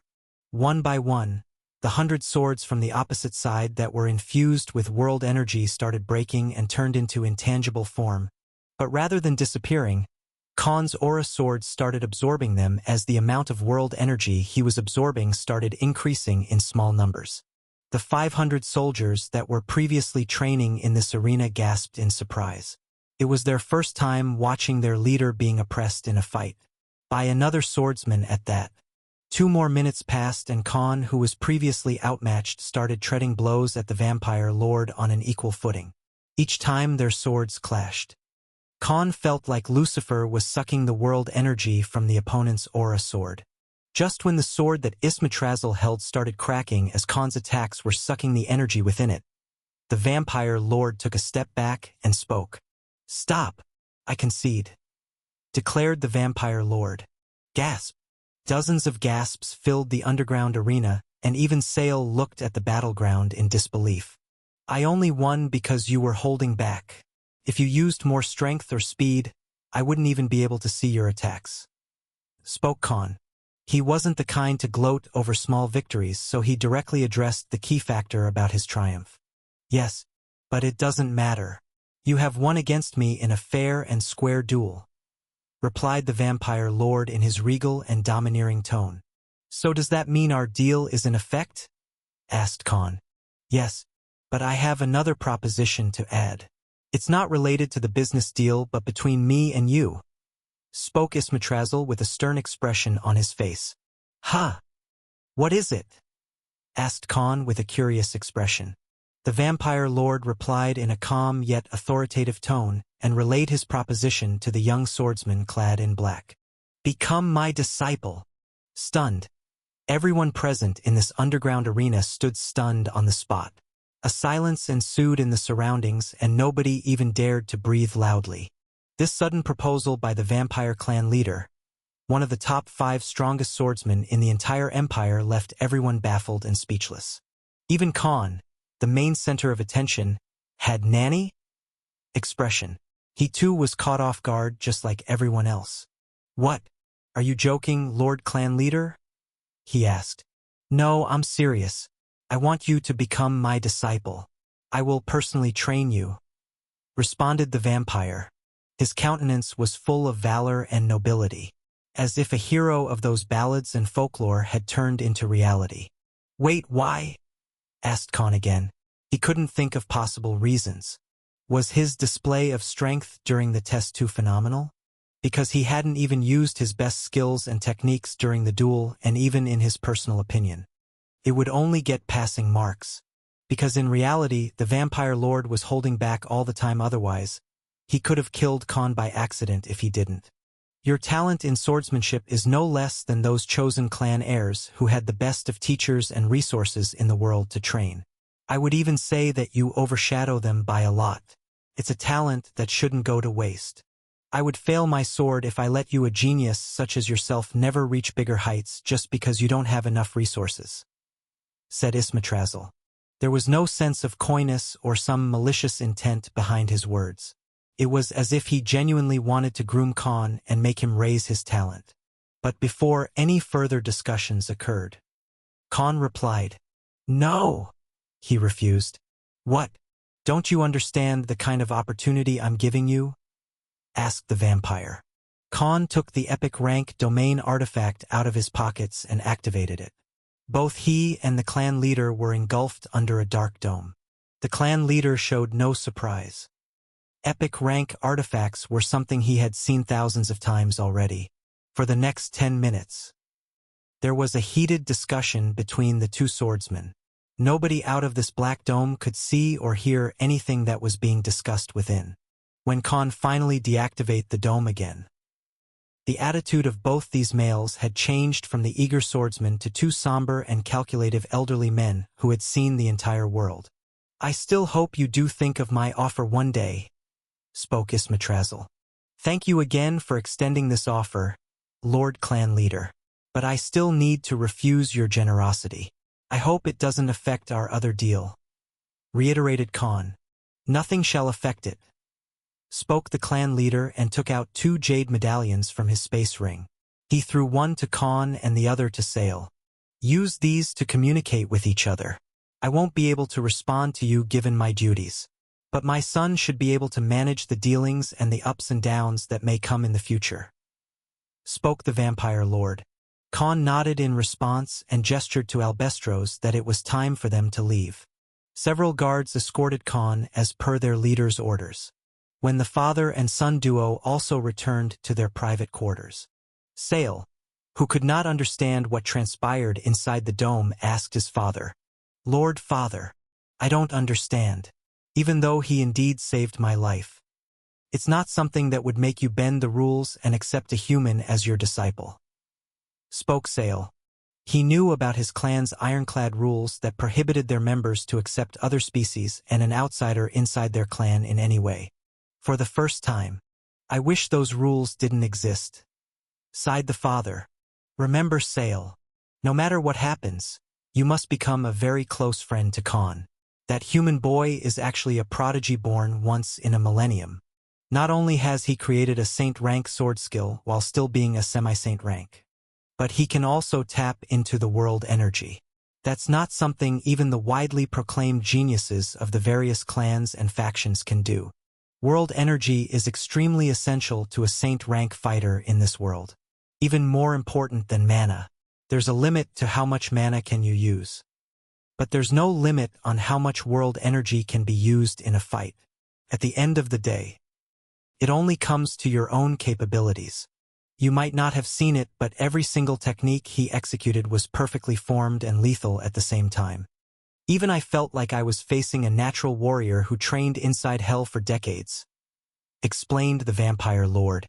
But that's not something worth breaking the ancient rules of the clan, right? Asked Sale. You wouldn't understand since you're not a swordsman like us. Every single attack he made was full of form, fluidity, killing intent and perfect execution. It's something only those who have fought in 1,000 wars could do. Even I was nothing compared to him on that same level. I thought it was just a legend. But people like him do exist. He sat and contemplated. What type of people, if I may ask, Lord Father? Spoke Sale. There was only one other person in the history of our empire who could do both these things while being only a semi-saint. Who? It was none other than the first emperor, Rathnar, explained the clan leader. I even offered him a lot of money, resources to train. A life where he wouldn't have to worry about wealth, but he still refused. He revealed. But why? No matter how I look at it. This was probably his biggest life-changing opportunity. Why would he refuse? Asked Sale.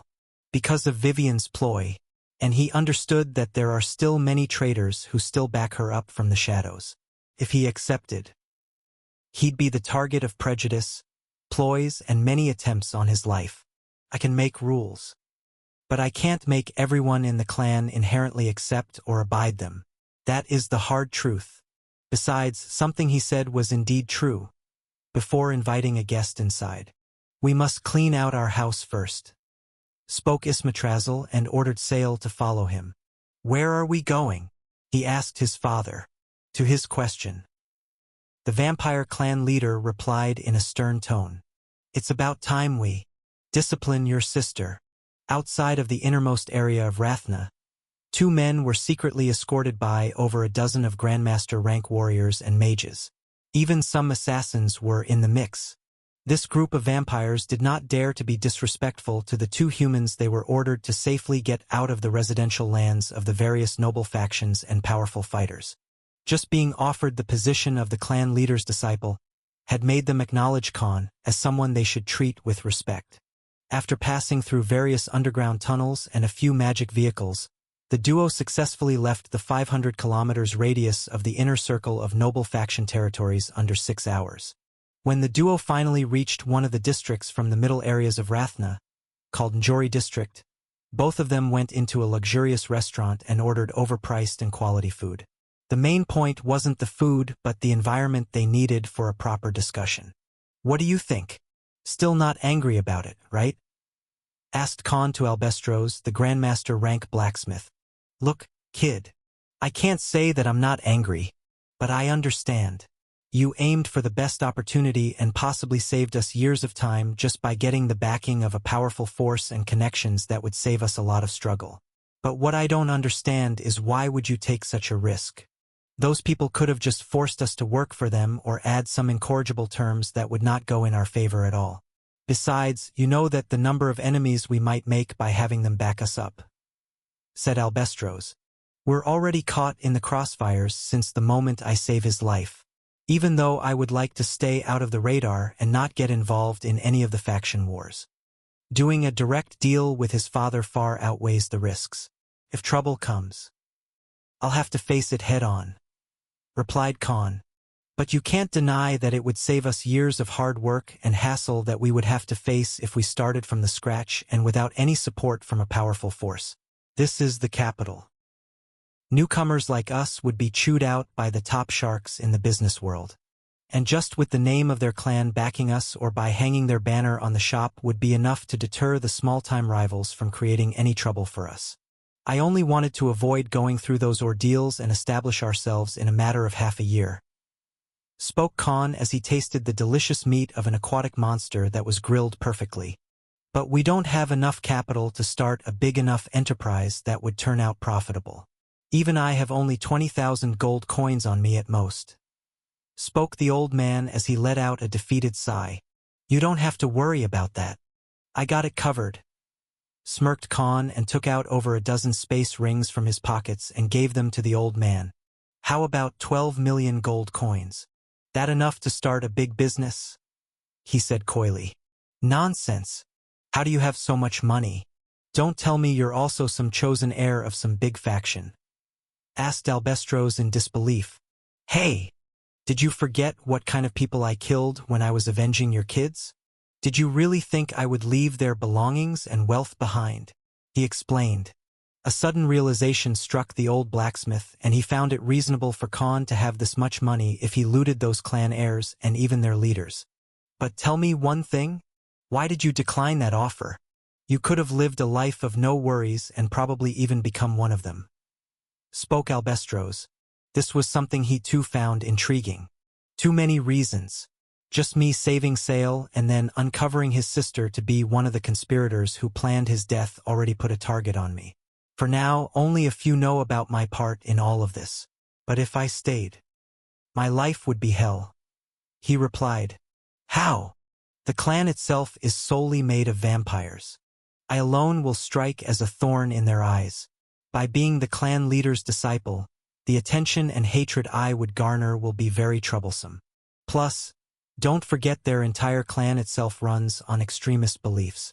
I would be targeted and possibly conspired against from time to time just because I'm a human. Even the clan leader won't be able to appease his kin and have them accept me as their own. And my presence would also bring attention to the deeds of the daughter and her fellow traitors in the clan. Something that I can't afford to get mixed into. No matter what, I would not have a peaceful life," explained the young swordsman. Although what Khan said was indeed true. These were only half of the reasons in actuality. One of the main reasons was that he'd always be under watchful eyes. And unlike the rest, his rank and levels rose by eating cores of high-rank monsters' Vamana ores. Something that would arise suspicion because generally swordsmen didn't need those types of resources, although they too used monster cores to raise their levels. Their skills and strength came from the actual training of their battle arts. Even someone studying magic would not be able to absorb so many cores and rise in levels that quickly. That would make him an oddity, and he would soon be found out as one of the heroes sent by the gods. Something he couldn't afford to get revealed. Plus his training by the 4th stage Saint rank swordsman would not help him in acquiring other abilities or improve his mastery in other weapons. Khan knew that he had to raise his levels in other weapons as well. He couldn't solely rely on swordsmanship alone. So far, only his sword, daggers, and battle-axe weapon mastery were at Grandmaster rank. The rest were still below it. So soon, he wanted to raise his rank for all the other weapons as well. By becoming the disciple of the Vampire Lord or getting mixed in the Vanderite clan. Khan would knowingly halt his progress and have no freedom whatsoever. So becoming self-dependent and creating his own sources of income and resources was the most effective and acceptable approach for him. After they both finished their meals, the duo left the restaurant. "So where are we going next?" asked Khan. To his question, Albestros replied, "To visit my old friend, Kithara district, one of the most well-known districts of the capital, Rathna.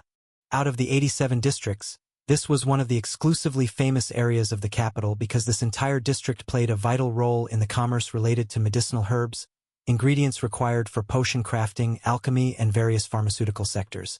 Although it wasn't the main hub, the market spread around this district was already 4 times bigger than what Flavit City could offer.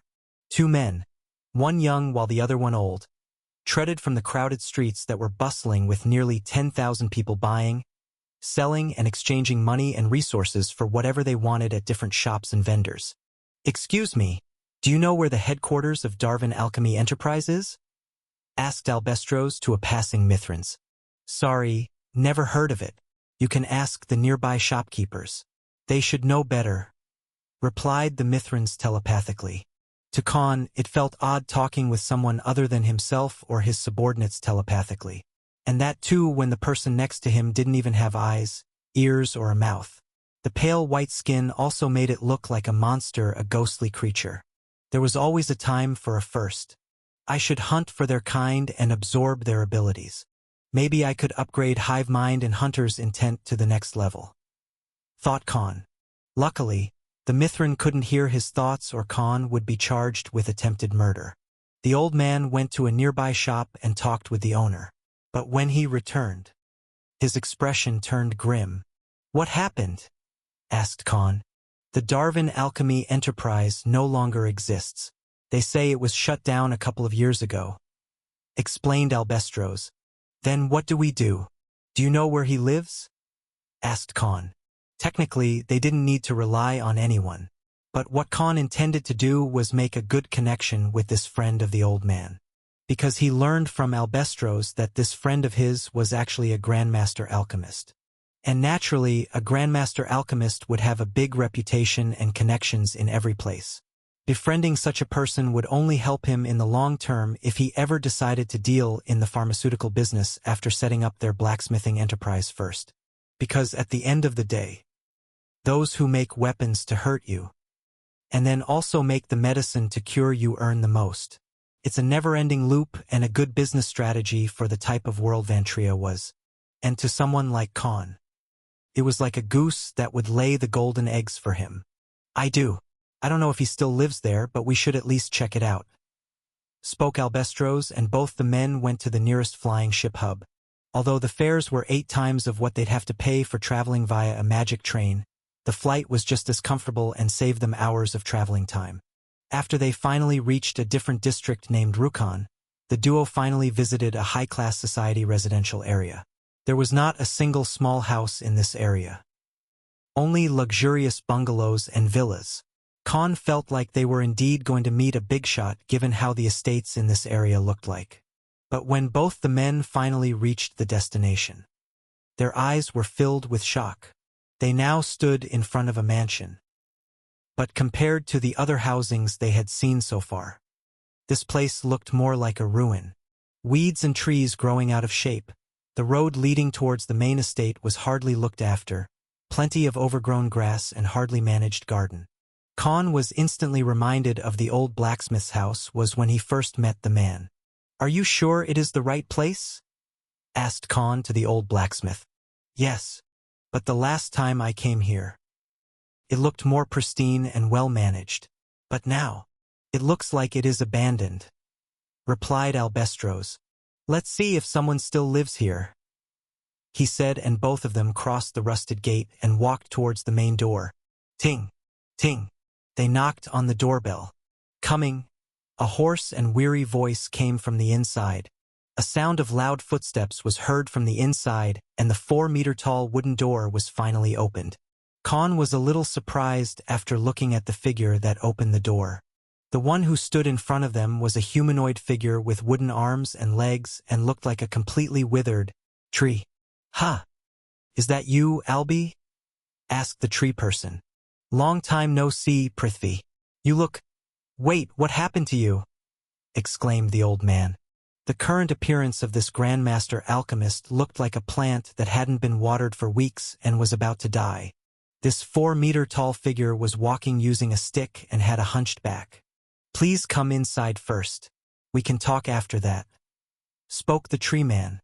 The disheveled figure of this person was even worse than Albestro's when they first met. Unlike the former, this person's house at least had enough furniture for them to sit on. After taking a seat, Albestro's asked Prithvi, "What happened to you?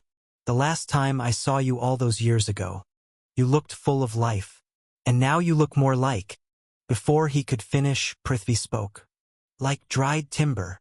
I didn't mean it like that," spoke the old man. "Who is this young man? He can't be Gerald. He was far younger if I remember correctly," asked Prithvi. "I am Groot. I am Khan," he quickly replied again. "This is someone who has helped me greatly. I wouldn't even be able to meet you after all those years if not for him. But first, tell me exactly what happened to you. There's no point in hiding the truth from you, my old friend. The truth is—" Prithvi's face turned somber and full of pain as he delivered his words. "I'm going to die soon." A grim silence filled the hall as soon as Prithvi announced his current situation to them. Albestro's, who was his old-time friend, was rooted on the spot. Both he and Khan hadn't imagined that the person they had come to meet was at death's door. "What? How's that possible? Don't all Leshens live for at least 2 centuries? You're not even 100 years old yet," asked the old blacksmith. "To be honest, I too was surprised when I found out 3 years ago. But the reason for my dwindling health is an incurable disease. And the cause is also something ironic," spoke Prithvi. "What do you mean? You know how I used to study va experiment with various alchemy potions, poisons and medicines back in the day, right? Yes. We used to warn you a lot to stop trying to make new types of medicines va potions because of the harmful manufacturing procedures," replied Albestro's. "Well, recently I found that due to various of my research that helped me become a Grandmaster alchemist also affected my body adversely over the decades, and their toxicity has reduced my life force by 100-folds. Now I am barely able to walk on my feet. The blood in my body keeps destroying itself after some months, and recently, my body also stopped creating new blood," revealed Prithvi. I'm sorry to hear that, and I'm sorry I couldn't be there for you," spoke Albestro's in a saddened tone. "But where are your children? And why are you left alone like this? Why isn't anyone here to look after you?" he asked next. To his query, the Leshen only gave a light smile and explained, "After the diagnosis of my disease, I had a breakdown, and I could no longer work knowing that I was about to die. It affected my reputation and my company. I used all the resources and money I made over the decades to look for a cure, hire saint-rank healers, and even used every connection I had to get rare materials to concoct a cure myself." The next second, his expression turned full of grief. "But when it became clear that I would not live for more than 2 more years, the first one to give up on me was my own family. Both of my sons said that they lost too much money on herbs and resources that I ordered, and there was no point in looking for any other way, that I should accept my fate and make peace with it. They even conspired to remove me from the very company I created with my sweat and blood. All the board members felt like the company itself was a sinking ship and wanted to sell it off. But because of my opposition, in the end, I was voted against by the majority. I worked to the bone to give my family a good life and a stable future. Yet, everything I earned was snatched away right in front of my eyes by those same people. And from the past 1 year, I have been living by myself. This house and the old building of my company is all I have left to my name." Heavy tears dropped from his eyes as he expressed his suffering.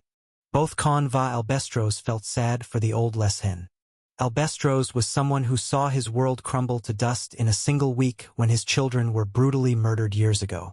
And Khan was someone who was shunned by his own family in his previous life. Although their circumstances weren't identical to the old Leshen, it had a form of relevance to both of them. Those selfish bastards. To condemn their own father to a fate of suffering and death. Spoke Albestros as his fist clenched tightly. Suddenly, Khan spoke. How long do you have, if I may ask, sir? Prithvi replied with a somber voice. At this rate, I barely have a week left. I don't think I'll survive more than that. The next second, Albestros glanced at Khan and softly spoke. Kid.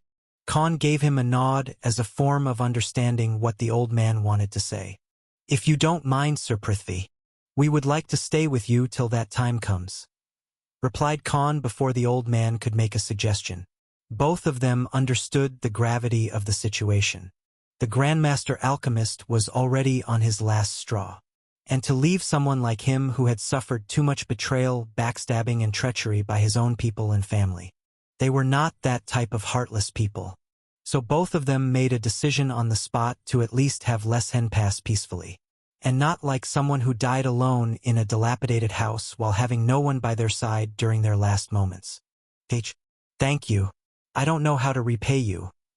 More tears fell off Prithvi's eyes as if a dam was finally broken. Albestros grabbed his hand and the shoulder. All three of them were men. They knew that grown men don't usually cry unless it's something they had been suffering from for far too long. To Khan, this moment was no different than the night when he cried for several hours on that roof before he committed suicide. Although he came here hoping to make beneficial connections and gain the support of someone influential. After hearing the tragic story of the pitiful Leshen, he felt like the old alchemist at least deserved a peaceful passing. Because there was so much a single person could endure before it breaks them completely. He had lived through it once, so a sense of obligation formed in his mind. As the night came, a conversation between longtime friends arose between Prithvi and Albestros. And eventually, the topic shifted to his children. Prithvi, who was already waiting for his inevitable death, felt like he had wronged Albestros by not looking for him or trying to help his children get justice from all these years. Albestros explained the whole ordeal and how the noble clans had smothered the incident and put him and everyone related to him under surveillance. Khan willingly revealed his identity as Azrael and told him how they avenged Gerald and Cynthia. That night, three grown men had long conversation from heart to heart, each of them having suffered by the hand they've been dealt by fate. 6 days passed by in a blink of an eye. Khan and Albestros had made this mansion of the Leshen as their temporary residence after the day of their visit. Both of them acted as his caretakers in a sense. Khan hired professionals to clear out the mansion of all the grime and dirt that accumulated over the years. And the garden that was full with lawn grass and unkempt bushes was finally taken care of. So far, the ruined estate was half renovated. But it was still in an acceptable state for normal living standards. Khan did it because this was the only place the dying alchemist had left. So he wanted it to at least be presentable before the Leshen passed away. Inside the master bedroom, Prithvi was in the bed. His countenance had turned like a defeated person. His body looked even more dried up, and even his arms and legs had small cracks all over them. Beside him, Albestros was sitting on a chair. In the past few days, his body had stopped responding to his mind and he could no longer even get out of the bed. Even breathing had become a chore for him and his appearance looked similar to a dried husk. Tell me, old friend, what do you wish to do after this? Do you plan to settle down in the capital? Asked Prithvi in a hoarse tone. Don't talk. You need to rest properly. Replied Albestros. Who are we kidding? I can see myself embracing the afterlife soon. Answer me. Well, I and the kid did plan to do so, after my children were avenged. I finally felt like it was time to move on and start anew. As a matter of fact, we came to meet you thinking you could help us a bit. But your situation was unexpected. Spoke the old man. You know, Albie, the only regret I have at this point is that I never truly lived for myself. I always lived to meet someone else's expectations of me, although I don't regret all those years I spent studying and performing alchemy. I still haven't been able to make peace with my fate, said Prithvi, and a small tear droplet fell from his completely black eyes. Tap, tap, tap. Khan entered the room. He was dressed in a white shirt and brown trousers. "Sir Prithvi, I have informed your family a couple of days ago about your current health." But before he could complete his words, the Grandmaster Alchemist spoke. "But none of them came. I see. So they would not even come for my passing rite," spoke Prithvi with a heavy heart. "I will leave you two alone," said Khan and left the room.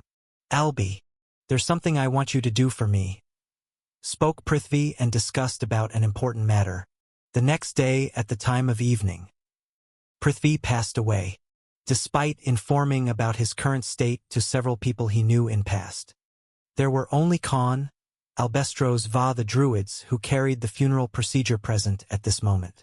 As the sunset happened and only the two men who performed the passage rite instead of someone from Prithvi's next of kin stood at the corner of the garden, where they buried the pitiful old Leshen, Albestros spoke with a heavy heart. "You know, I never truly had many people whom I could call a friend in 70 years of my life, and it was the same for him, but the bond between us was like brothers. He and I started as apprentices at the same time in the capital in shops next to each other. And since we both were full of passion, we would talk over various things about our respective professions. I didn't understand anything he was saying, neither did he about what I said. But he was the kind to value friendship and ethics. He was a very quick learner, and his mind was always looking for new information and possibilities like a researcher. There was even a time when he almost burned his house trying to make a new kind of potion. I'm sure if he knew about what happened to me, he would have done everything in his power to help me. He deserved better," spoke the old man with a heavy heart and eyes full of tears as he stood in front of his old friend's grave. "First it was Jessica, and now him. Maybe I am a curse.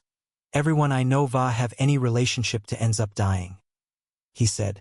Khan put a hand on the old man's shoulder. "It's not your fault. Life hasn't been kind to many of us. Everyone suffers in their own ways," spoke Khan, trying to console the old man. "He died with nothing but regret. He wanted to live more. He wanted to finally live for himself at least once," said Albestros. The next second, he took out a set of deeds from his space ring. "What are those?" asked Khan with a curious expression.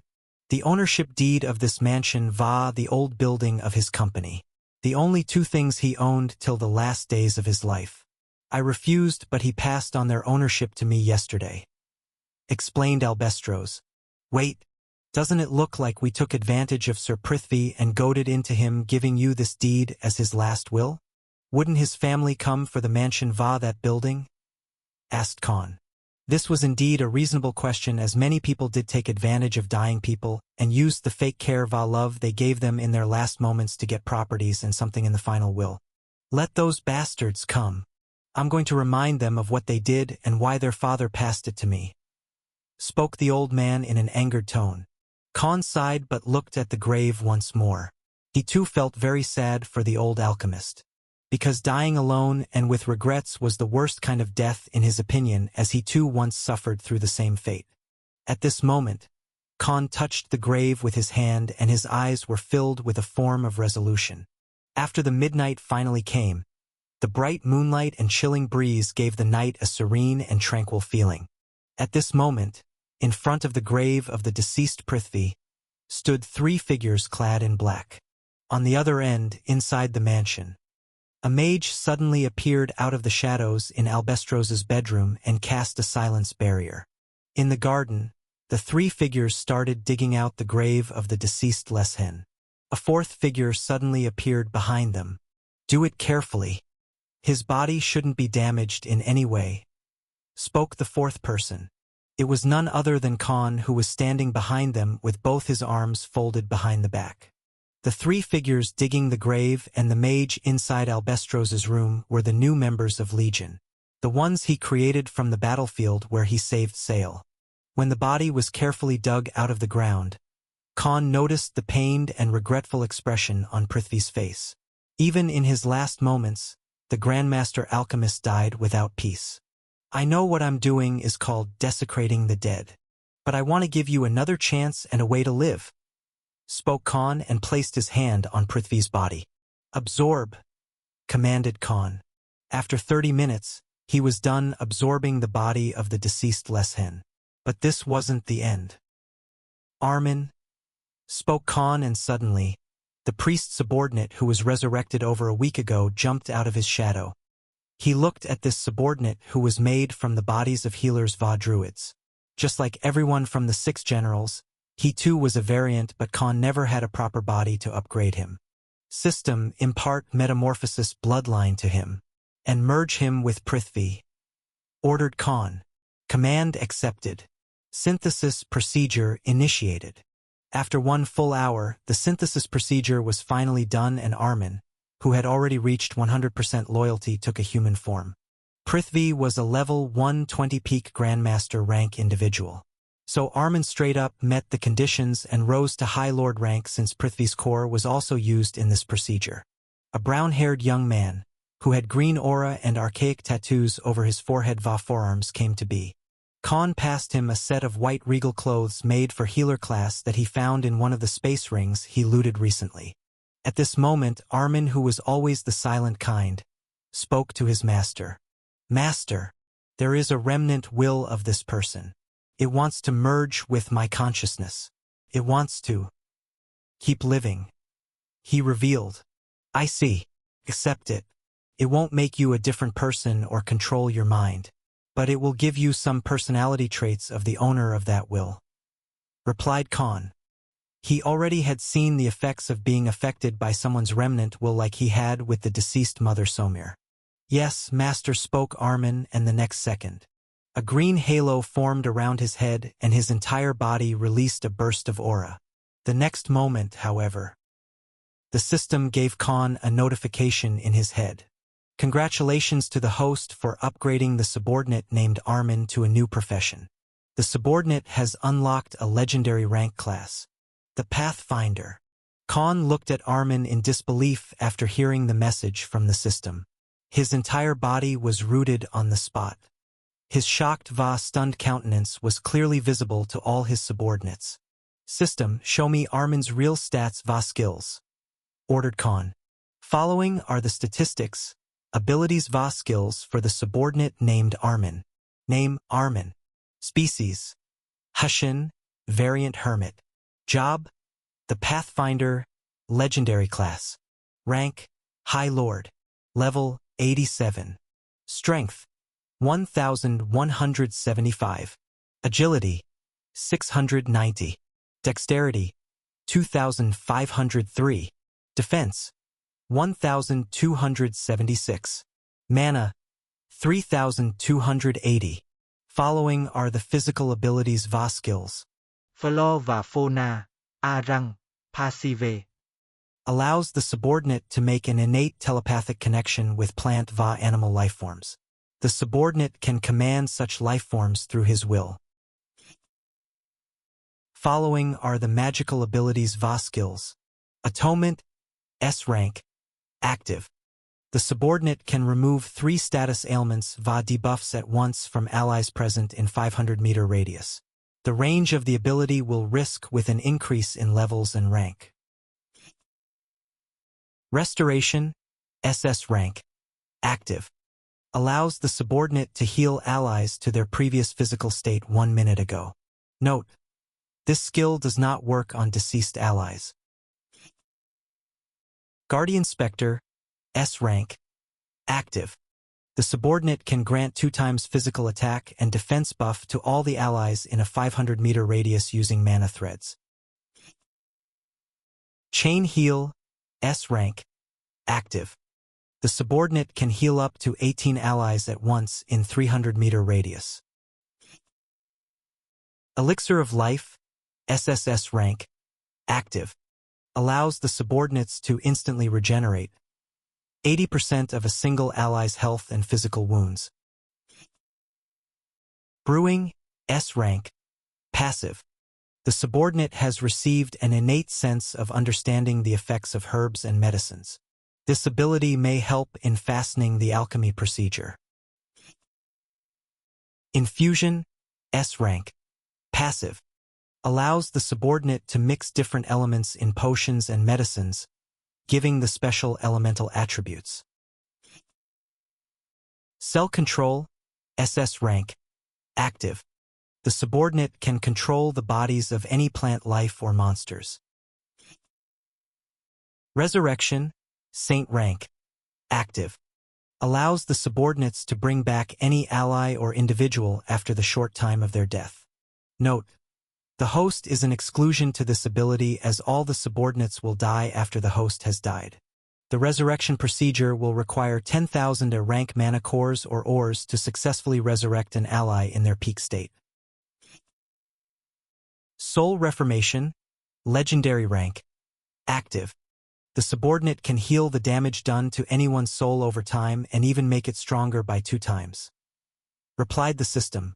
Khan was shocked, stunned, and flabbergasted. Based on the abilities alone, Armin had become a legendary rank subordinate. Because some of his abilities had exceeded any Grandmaster rank healer, Druid, and even alchemists could gain. And as per his information, Elixir of Life, Resurrection, Soul Reformation were the type of abilities that even Saint rank healers didn't have. If Khan was right as per the books he read, then Resurrection was an ability only the Pope priestess of churches religious cults had. So Armin was already comparable to them, even though he wasn't even on their level yet. And as his rank levels rose, his abilities skills would rise to a whole different level. On the same rank, those people couldn't even touch his shadow. But the biggest most unbelievable ability was the Soul Reformation. God of Darkness had already made it clear that the more divine abilities one had, the more consumption of soul essence will be as you rose higher in rank levels. And that's why Khan only chose 3 divine abilities at max, because more would adversely affect him later. But with Armin's legendary ability, maybe in the future he could handle more? And there's also the effect of making your soul twice stronger curing the damage done to it. Although he might not be able to yield the most benefits of these abilities in his current state. But if he ever rose to the rank of a demigod, he'd be a Leviathan amongst other heroes with Armin's help. Of all his subordinates, Armin by far had the most OP abilities, and he would definitely play a pivotal role in Khan's future. System, how did he suddenly unlock the Pathfinder class? Asked Khan out of curiosity. The Pathfinder class is one of the most ancient and rarest class, only found in those who study and belong to healer, druids, and alchemy classes. The subordinate name Armin had only met the 2 conditions previously, but after the subordinate was merged with the individual named Prithvi Aranya, the subordinate gained all the prerequisite abilities and met the requirements to invoke this class. The host is advised to upgrade the subordinate to at least mythical rank to see the complete and maximum effects of this legendary class.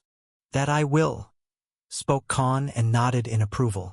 All Khan wanted to do was give Prithvi, the Grandmaster Alchemist, another chance and a way to keep on living, as the pitiful Leshen died with nothing but regret and sadness. His act of kindness towards a person who suffered the same fate as him yielded an unexpected outcome.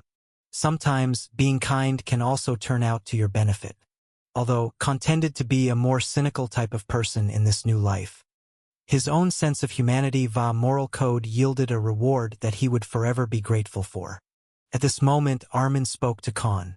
Master, the body you merged with me has too much toxicity. I will need some weeks to detox and purify it so I can function at the best of my capabilities. I see. Take your time. I will call upon you when there's a need for you, replied Khan. Armin merged in his shadow, and the other subordinates filled the grave to the state it was before. Khan looked at the brightly shining moon, which appeared pure and pristine. The sense of achieving something for the better out of kindness was a first for him. Khan felt a form of peace at this moment and spoke. Maybe it doesn't hurt being a good guy once in a while. Khan woke up the next morning with calm and fresh mind. The first thought in his mind was about something they were going to do today, because this day would mark a significant change in his life. Since he could no longer do dungeon hunting or killing people to get strong and raise his levels, he had planned to open a new business along with Albestros. This way, he would gain money and resources and won't have to resort to violence for some time. And it was also about time when he finally used his experience as an accountant from his previous life. Khan took a cold bath, got freshened up, and went downstairs to the kitchen where Albestros was already preparing breakfast for both of them. Kid, you're awake, spoke the old man. Yeah. I feel very refreshed and also excited, he replied. So what's going to be our plan? I only have the experience of running a small company. But the type of business we're trying to set up would require us to have thousands of workers, long-term consignments, and rich consumers. Otherwise, we're no different than a vegetable vendor, spoke Albestros. You should leave that to me. Although I'm new to this as well, I already know the most important basics of starting a big and stable business, spoke Khan. Enlighten me. The first. Assess the market before opening your doors. Understand the industry you wish to enter, as well as its major players and your future competitors. If we can't offer something better and at a cheaper price, then we might as well leave this thought. Because our competition would be an established enterprise and we're basically trying to steal their food, right in their territory. In the beginning, there will be many losses that we will have to go through. The organization itself won't be in harmony, and people we hire won't be loyal either. That's why many big businesses value their employees who can go for a long ride with them. Rest are there just for the money and easily expandable. And naturally, we will have to create an environment suitable for the workers in a way that the company feels like a second home for them. Once they're working as one unit, the efficiency of production will increase. For the first month itself, we should focus on covering the marginal cost rather than gaining profits. Thus, the amount of starting capital needs to be decided before we even start, because we will have to spend most of it on resources, supplies, and distributors. Otherwise, we will never be able to expand quickly. He explained. I see. What's the second? Asked the blacksmith. The second is, know your audience. A defined and targeted market will help us gain a better and repeating customer base. We need those people who would be our longtime consumers and completely rely on us for the service we're offering. The one-time customers can only offer a chummy change even if they bring more people. There's a limit on how much a small number of customers can do. So we will need to aim for the big sharks first. The prawns can be prioritized upon later. And this is where the Vandereyck clan comes in. He elaborated. You mean their connections, right? Asked the old man. Yes, but no. The best customer is always the big organizations until we become a household name. After our deal, the Vandereyck clan would be doing direct business with us as far as weapons va armors are concerned. Unlike the other Grandmaster blacksmiths who also work independently. We need this clan's support even if we get branded as part of their faction. Because those who critique you don't pay your bills. The business should be structured to meet the demands, expectations, and emotions of the people who come to buy things from you. Once the word spreads, not just their single clan, but other clans from their faction would also be more inclined to do business with us. The direct jump we will be making in the first few months alone would save us years of struggle in gaining the rich customer base that we normally wouldn't get in the beginning phases. And since the clan is also getting a cut, they would also be spreading the word about our company from the shadows. Wait, doesn't that mean we're completely relying on them for our business to flourish? Asked Albestros. In a way, yes, but in the long term, they won't have a true hold on US because of various reasons. One reason being that they're not the investors and don't own any shares in our company in any way. The second would be that we're not dependent on them for the long term. Of course, they might try to affect our business and even ward off our customers with their connections if the relationship between us sours. But that will only happen if we're also relying on them for the manpower, security, and management. And that's why we will have to be independent of them as soon as we can. And I have some plans for that as well. All we have to do is not make deals with people from their opponent's side and we will have their backing on the surface. That should be more than enough to avoid unnecessary trouble from the small fries. Only those with big backing would dare to mess around with us. Khan explained his foresight. I see. I presume there's a third? Asked the blacksmith. Definitely. The third is, understand when, how, and to whom you pay taxes and fees. The bigger the company and more jobs we create. The government will give us a subsidy or tax exemption accordingly. Can also increase our profits on an annual basis and the business will easily cover our initial losses from the beginning months. Since both of us don't have any credibility to our name and the money I have came from unknown sources, no established bank would give us a loan. So if the business bombs, it will be us taking a complete loss, nobody else. Khan sighed and continued again. The fourth is, decide on the story or emotions you're selling through marketing, advertising, and word of mouth. He said, what? Isn't your work and craftsmanship makes the biggest difference? Asked the old man. Because that's how Albestros had run his previous company years ago. Yes, it does. But you're forgetting that we're not selling paintings or any art. We're selling weapons and armors. The swiftly your weapon kills, the happier your customer is. And you can always make it look elegant and artistic anyway. That would even sell for a higher price. Spoke Khan as he ate the breakfast. Albestros, on the other hand, looked at Khan with angered eyes, as if Khan had greatly disrespected their craft. Now let me explain. Even if your work is the best in the world, it will never sell for a reasonable price unless there's a story and brand value of the maker attached to it. In our case, you are our poster boy, and the story is that the work was done by a grandmaster blacksmith.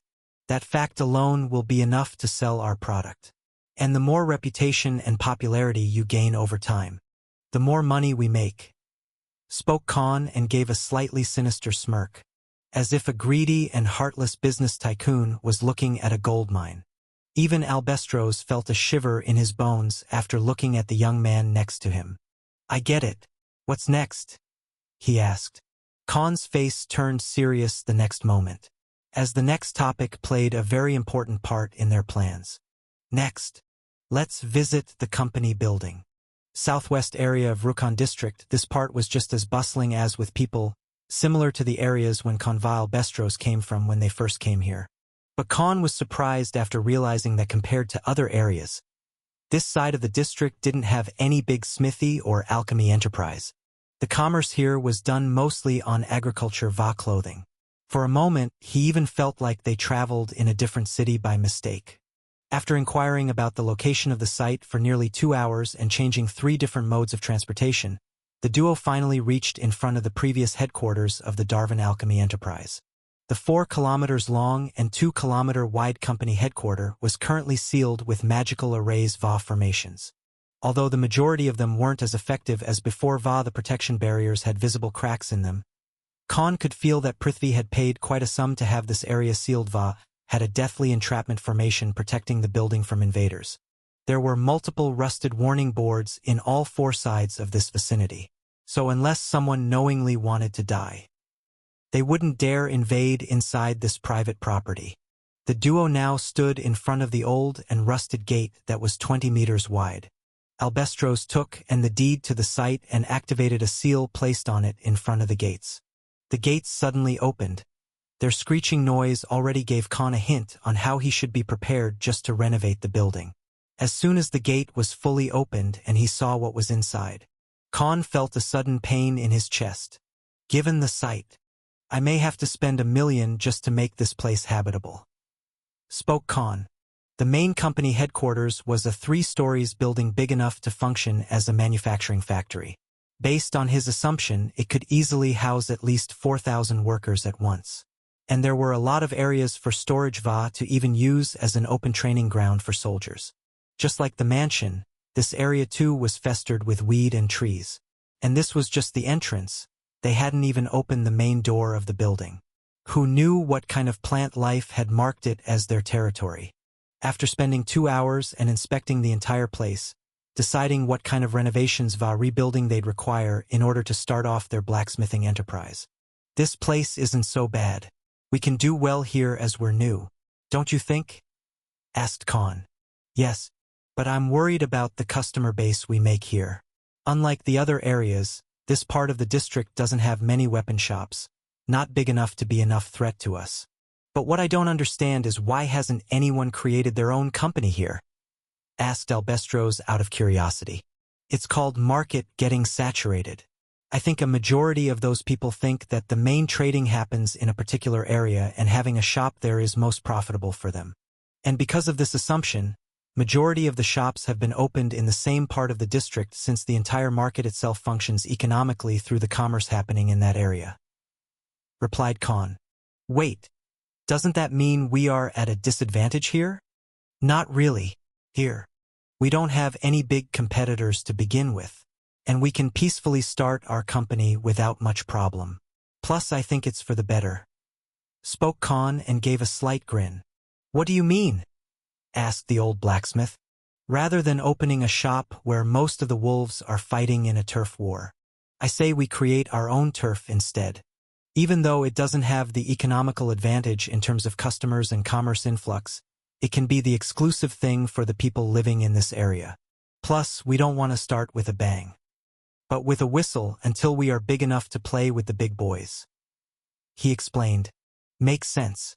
Although the majority of the building will be used for manufacturing goods, the front side can be used for setting the management team and conducting business. Spoke Albestros. That's what I thought. It may not be the most idealistic location to start off a big business as per the consumer base we require, but it's also not a bad place to begin. Nodded Khan. Once we set up all the required facilities, we can register and get a license for our business. All of it will be in your name, he said. Kid, are you sure? You're the real owner after all. I will just be the face of it. Although my part will be no different than doing half of the work like crafting weapons, having my name on the company.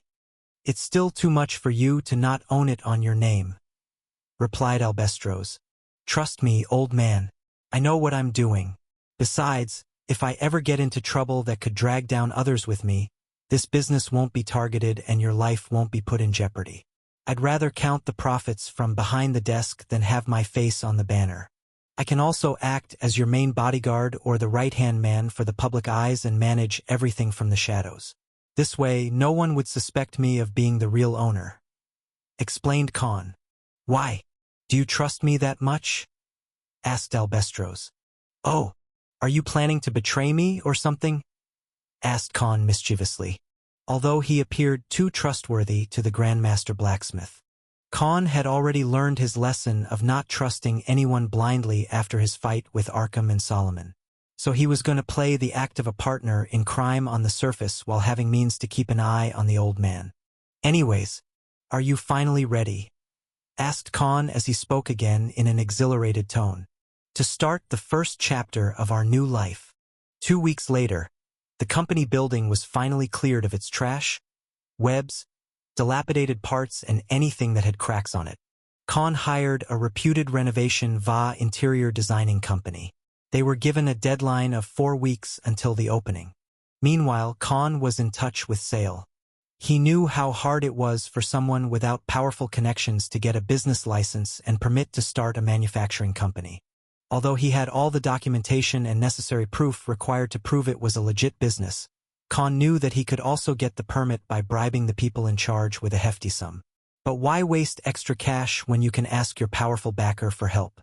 And as he expected, the Vanderite clan had some of their people working in this sector of government too. All it took was a word from Sale, and in just 2 weeks, Khan had the permit and all the documented certificates to officially open their business. Meanwhile, they had used various worker hiring companies who acted as the medium to help you hire skilled laborers based on the type of work experience and skill sets you need.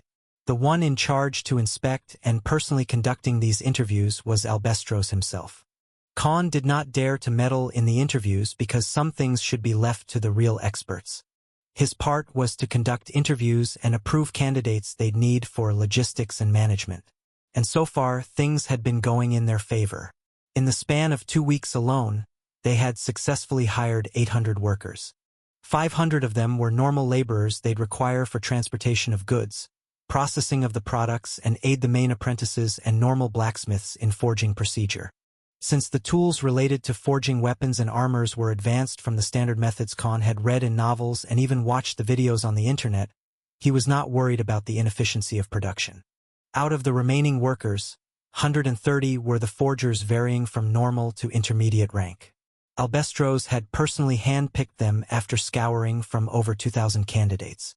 Out of the rest, Khan chose nearly 100 PA4 security, and the remaining 70 were trained experienced people for logistics, management, and maintenance. All of their employees various from different species and races, so he wasn't worried about a certain group dominating the work environment later. Currently, Khan was the head of logistics and security in the name, although they could have easily hired more than 2,000 employees. The business hadn't even started, and he didn't want to rely on the Vandereyck clan for the manpower. It would be no different than planting someone's spies in your own ranks. The best thing Khan found during the interviews was that the contract system was not only documented but also had magic playing a big part in it. If you sign a contract for working for someone for a certain amount of time and agree on the terms of payment, the employer could also choose a bloodbind contract. This contract cost him over 200 gold coins for each of the employees, and normally, it would be seen as foolish for a starting business to go through this type of agreement. But Khan was more interested in the benefits that came with this type of contract. The employee cannot divulge any form of inside information related to their work to anyone outside or someone from the competition. Whatever type of work they do should not leave the company. No form of treason to the employer was allowed after signing this contract. If the employee broke any of the terms mentioned in the contract, they would lose a working body part as punishment through the magic seal that was placed upon their body. To Khan, who had already learned to be cautious and prepare for backstabbing at any moment, this was like a godsend help condition to meet his requirements. Because he'd rather have troublemaker employees who'd be loyal to him than having abiding and sweet-talking snakes. The former could be disciplined, but the latter was always a threat. When he revealed the contract during the final stages of recruitment, out of the 300 candidates he chose, only 70 remained as soon as they heard that it was a bloodbind contract. That had segregated the people that actually needed the job and threw out all the possible spies from their competition who would certainly keep an eye on their rising rival. The remaining matter was setting the working environment, equipment and machinery they required for production, processing and storage. That single aspect took the vast majority of his capital, and Khan almost felt like starting the business at this scale was a mistake. But from his previous life's experience, he knew the most fundamental rule of gaining wealth. To make money, you have to spend money. If he backs out now, everything will go in vain. As for the material and resources suppliers and the distributors who would sell their product to small-time shops at the manufacturing cost, he again asked the help from the vampire clan heir as they could provide him a deal using their name. And as a result, the people Khan made deals with offered him discounts one wouldn't get without creating strong connections in high places. Khan had basically jumped ropes and all the struggles one would normally face before opening a business of this scale. His decision to save Sale that day, risking getting mixed in their faction wars and even face the clan leader of the vampires in a duel, had turned out extremely fruitful and saved him a lot of time and trouble. And all of this was just the beginning phase. Later, he would have to hire more than 2,000 employees, hire more professionals in security, purchase materials in bigger bulks along with paying for taxes, advertisements and various means to make their enterprise famous through word of mouth. So far, out of the 21 million gold coins he had by robbing the dead such as Dormammu, Arkham, Solomon, the people who attacked Sale, Khan had to spend more than 15 million just for setting up the groundwork. All of this was nothing but foundational work for a successful business. He knew that the main struggle would start after they officially opened. But he had enough confidence in himself and he was no longer afraid of taking big risks like his previous life. And as for the company name, both Khan and Albestros agreed upon a decent and subtle name. The Bloodborne. Another week had passed by as the preparation for launching their smithing enterprise. Bloodborne came close. The reasoning Khan gave Albestros when suggesting this name was that the name implied creating something precious with your hard work and sweat va blood. It signifies rebirth and perseverance. But in reality, it was just because he loved the Bloodborne video game as he was once Dark Souls player during his gaming days of the youth. But since he couldn't just name the shop as Dark Souls or Sekiro, Shadows Die Twice, which would give a grim feeling to the business itself, he had to choose Bloodborne. And once he spread fake stories about what the name signifies, people would be more curious about the shop. And those who needed weapons va armor because of their professions will naturally love the ring to the name of the company. Just the word blood would subconsciously make them feel attached to the brand. Because those who handled weapons had a kinship to blood and battle in a way. And that was Khan's targeted audience. And once the news spread, Khan would also tangle Albestros, who is a peak Grandmaster rank blacksmith, and his story about how this was his redemption. The number of customers they'd get in the future will be in the thousands. In the early stages, he was relentlessly working and creating connections with people and even looking for the best ways to make advertisements in the district. He had to plan it all, and hence, Khan was currently extremely busy.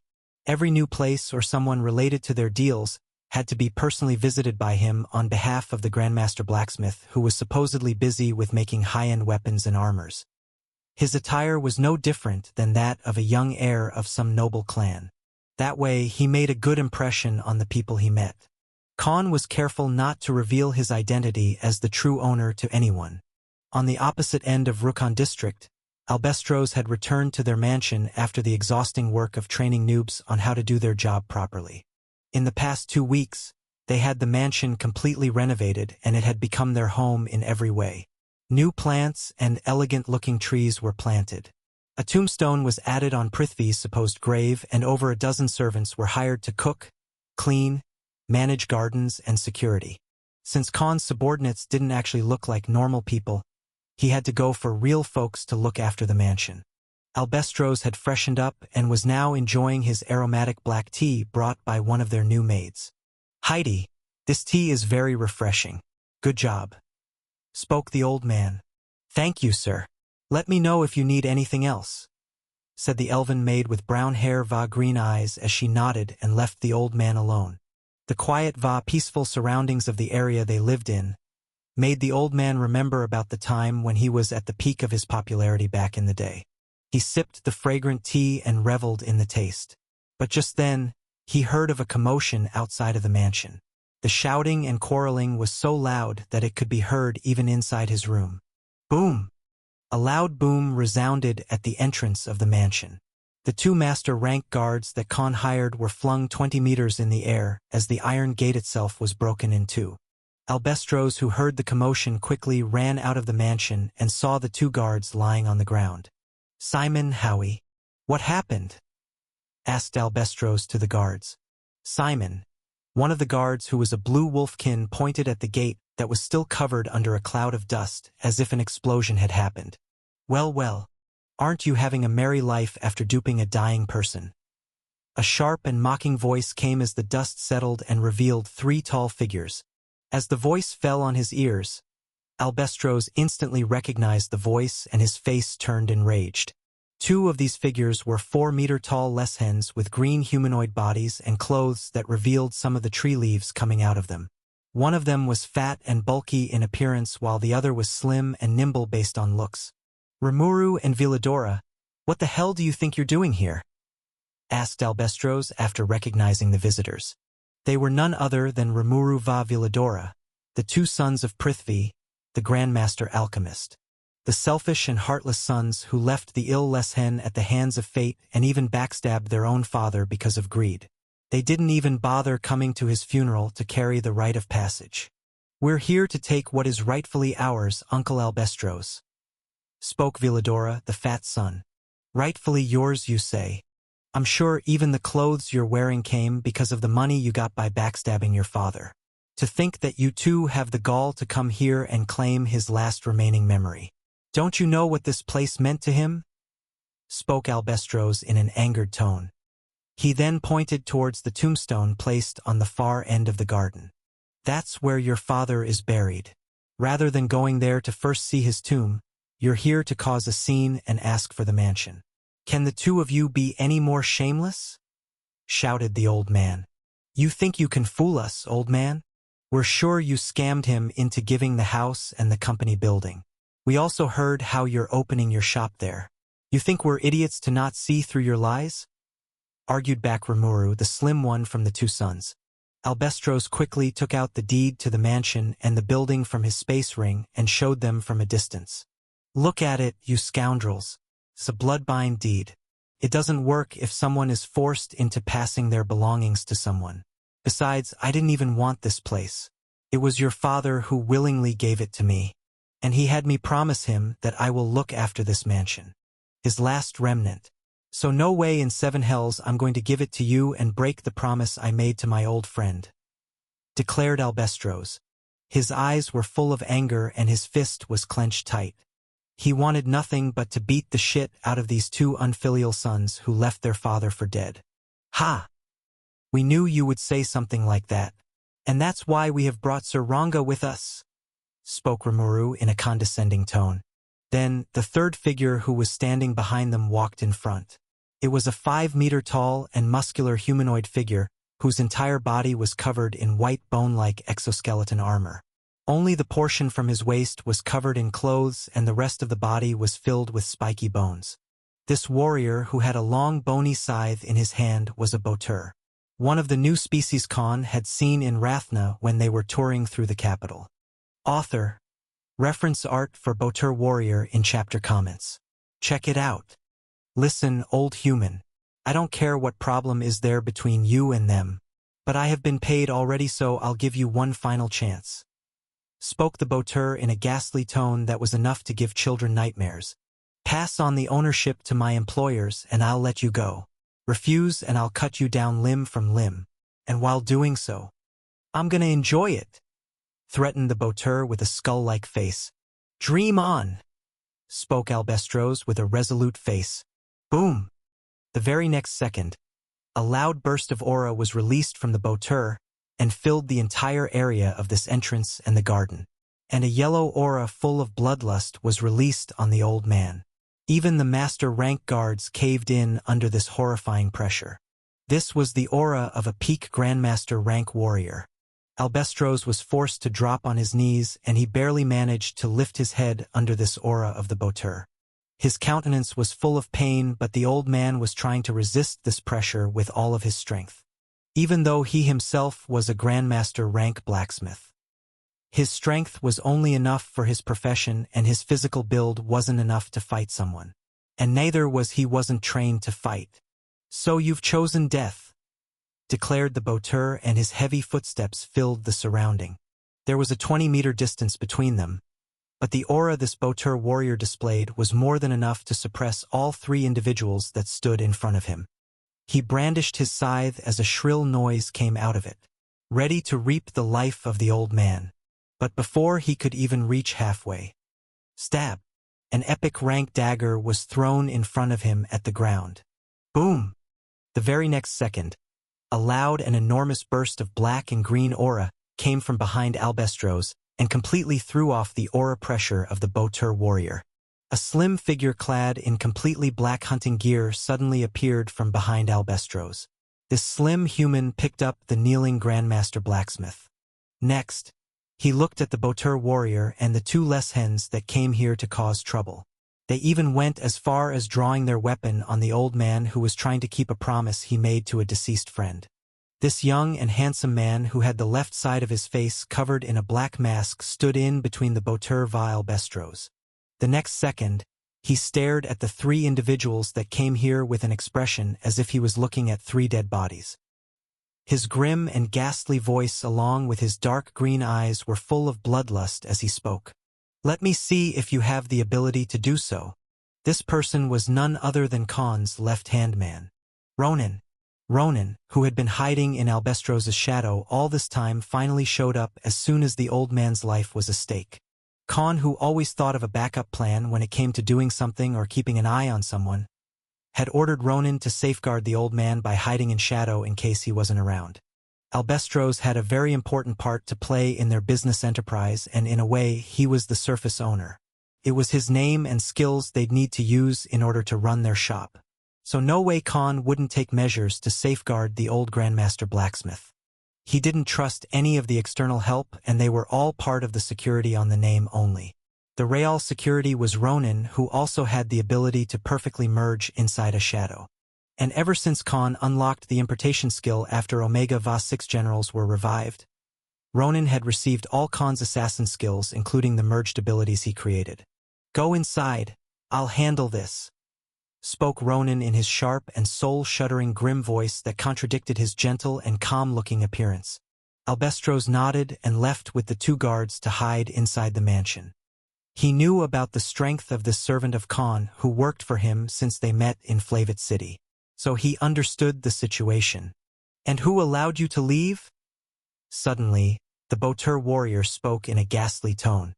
His aura rose again as he looked at Ronan with contempt. I am a warrior and you're an assassin.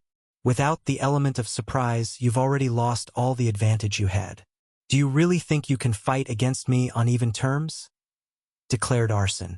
As soon as Albestros and the two guards ran towards the mansion entrance, Ronan didn't waste any time on a chit-chat and quickly threw 4 fear toxin bombs towards the trio. And in just 3 seconds, the surrounding area was completely filled with a dense white fog. The countenance of the warrior became serious because normally, smoke bombs didn't spread around this quickly. Ronan, who quickly disappeared inside the fog that was surrounding Arson. Mongel Vativos completely hid his aura and started releasing the fear toxin to the best of his ability. Your petty tricks don't work on me, you damn assassin! Shouted the Botur, and another burst of his aura was released to throw off the fog around them. But the next moment, the peak Grandmaster Warrior was surprised as the fog hadn't waned in the slightest. Swoosh! A black shadow suddenly passed from behind Arson, and even his keen senses had failed to detect Ronan. How did I not sense him? He asked himself and quickly took a defensive stand. Sir Arson, please protect us, spoke Mongel, who was cowering in fear at this point. They hadn't expected another peak Grandmaster protecting the old man. Shut up. You're by yourself, replied Arson. He didn't care about his employer's life at this point. He had been paid already and had to kill this opponent if he wanted to get out of here alive. But before he could detect Ronan again, a black extension with a spear-like tip suddenly came from his left and stabbed in the small gaps of the exoskeleton armor on his right leg. The tendons on his right foot were stabbed and cut out by the extension, and they disappeared into the fog in the next moment. AR, grunted the Arson. The biggest advantage he had over Ronan was that his body was completely covered in bone-like armor, which was no less sturdy than metal alloy armor. So Ronan didn't have many openings to attack the scythe user. Plus, the scythe itself was a long-range weapon that could cut him in half if he made a wrong move. Arson started swinging his aura-infused attacks randomly, not even caring if they hit Mongel or Tivos by accident. Just that single attack alone made him take Ronan seriously because somehow his senses were dulling. Stab. His left thigh was stabbed as he was moving randomly inside the fog. He charged in one direction to get outside of the fog, only to find that the entire garden itself was covered in this mist. At this point, he couldn't even see or sense his employers. To Mongel Vativos, who were not even master-rank warriors, this whole grim and deathly surrounding had scared them to death. After the fear toxin started showing its effect, the duo was horrified so much that their legs stopped moving. Arr! Another shrill cry filled with pain resounded in the surrounding. But the next moment, both the brothers felt like something was thrown in front of them. Tivos barely gathered the strength to move and see what it was.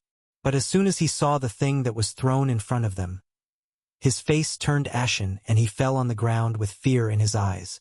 The thing next to them was an entire arm. Arson's arm. No! Another agonizing scream filled the surroundings and horrified the brothers. One by one, a few more body parts were thrown in front of them as the battle. No, the butchering inside the fog continued. After the fear toxin had completely affected Ranga, his senses were dulled, and for Ronan, it was no different than hunting a chicken that was trapped in a cage. From time to time, he used subterfuge skills and shadow strike to attack the Botur warrior from different openings and straight up cut open his arm, then his leg with his extremely sharp and thin epic rank daggers. He even used the doppelganger skill to divert the attention of this warrior who was also on the same level as him. Just with fear toxin alone, he had closed off the advantage this long-range attack class opponent had over him, and with grappling extension skills, he attacked from various angles. By using subterfuge skill, he messed the opponent's sense of direction and attacked his vital organs from the openings in the exoskeleton armor. No, let me go. I promise I will never look for trouble with you again. I'll even kill those bastards if you want. Just let me go, pleaded the mighty Botur warrior who was just boasting about his strength 10 minutes ago. He couldn't even run away at this point because Ronan cut out his legs and right arm. Stab, stab, stab. 3 extensions stabbed deep inside his shoulder, torso and the remaining leg, completely rendering him unable to move. The source of this attack walked in front of him with the extensions coming out of his back. But before he could beg for mercy, another dagger stabbed his neck from the back. The figure that was stabbing him, the one who just ended his life, were both Ronin. The one in the front dispersed into a black fog as the real Ronin cut off Arson's head.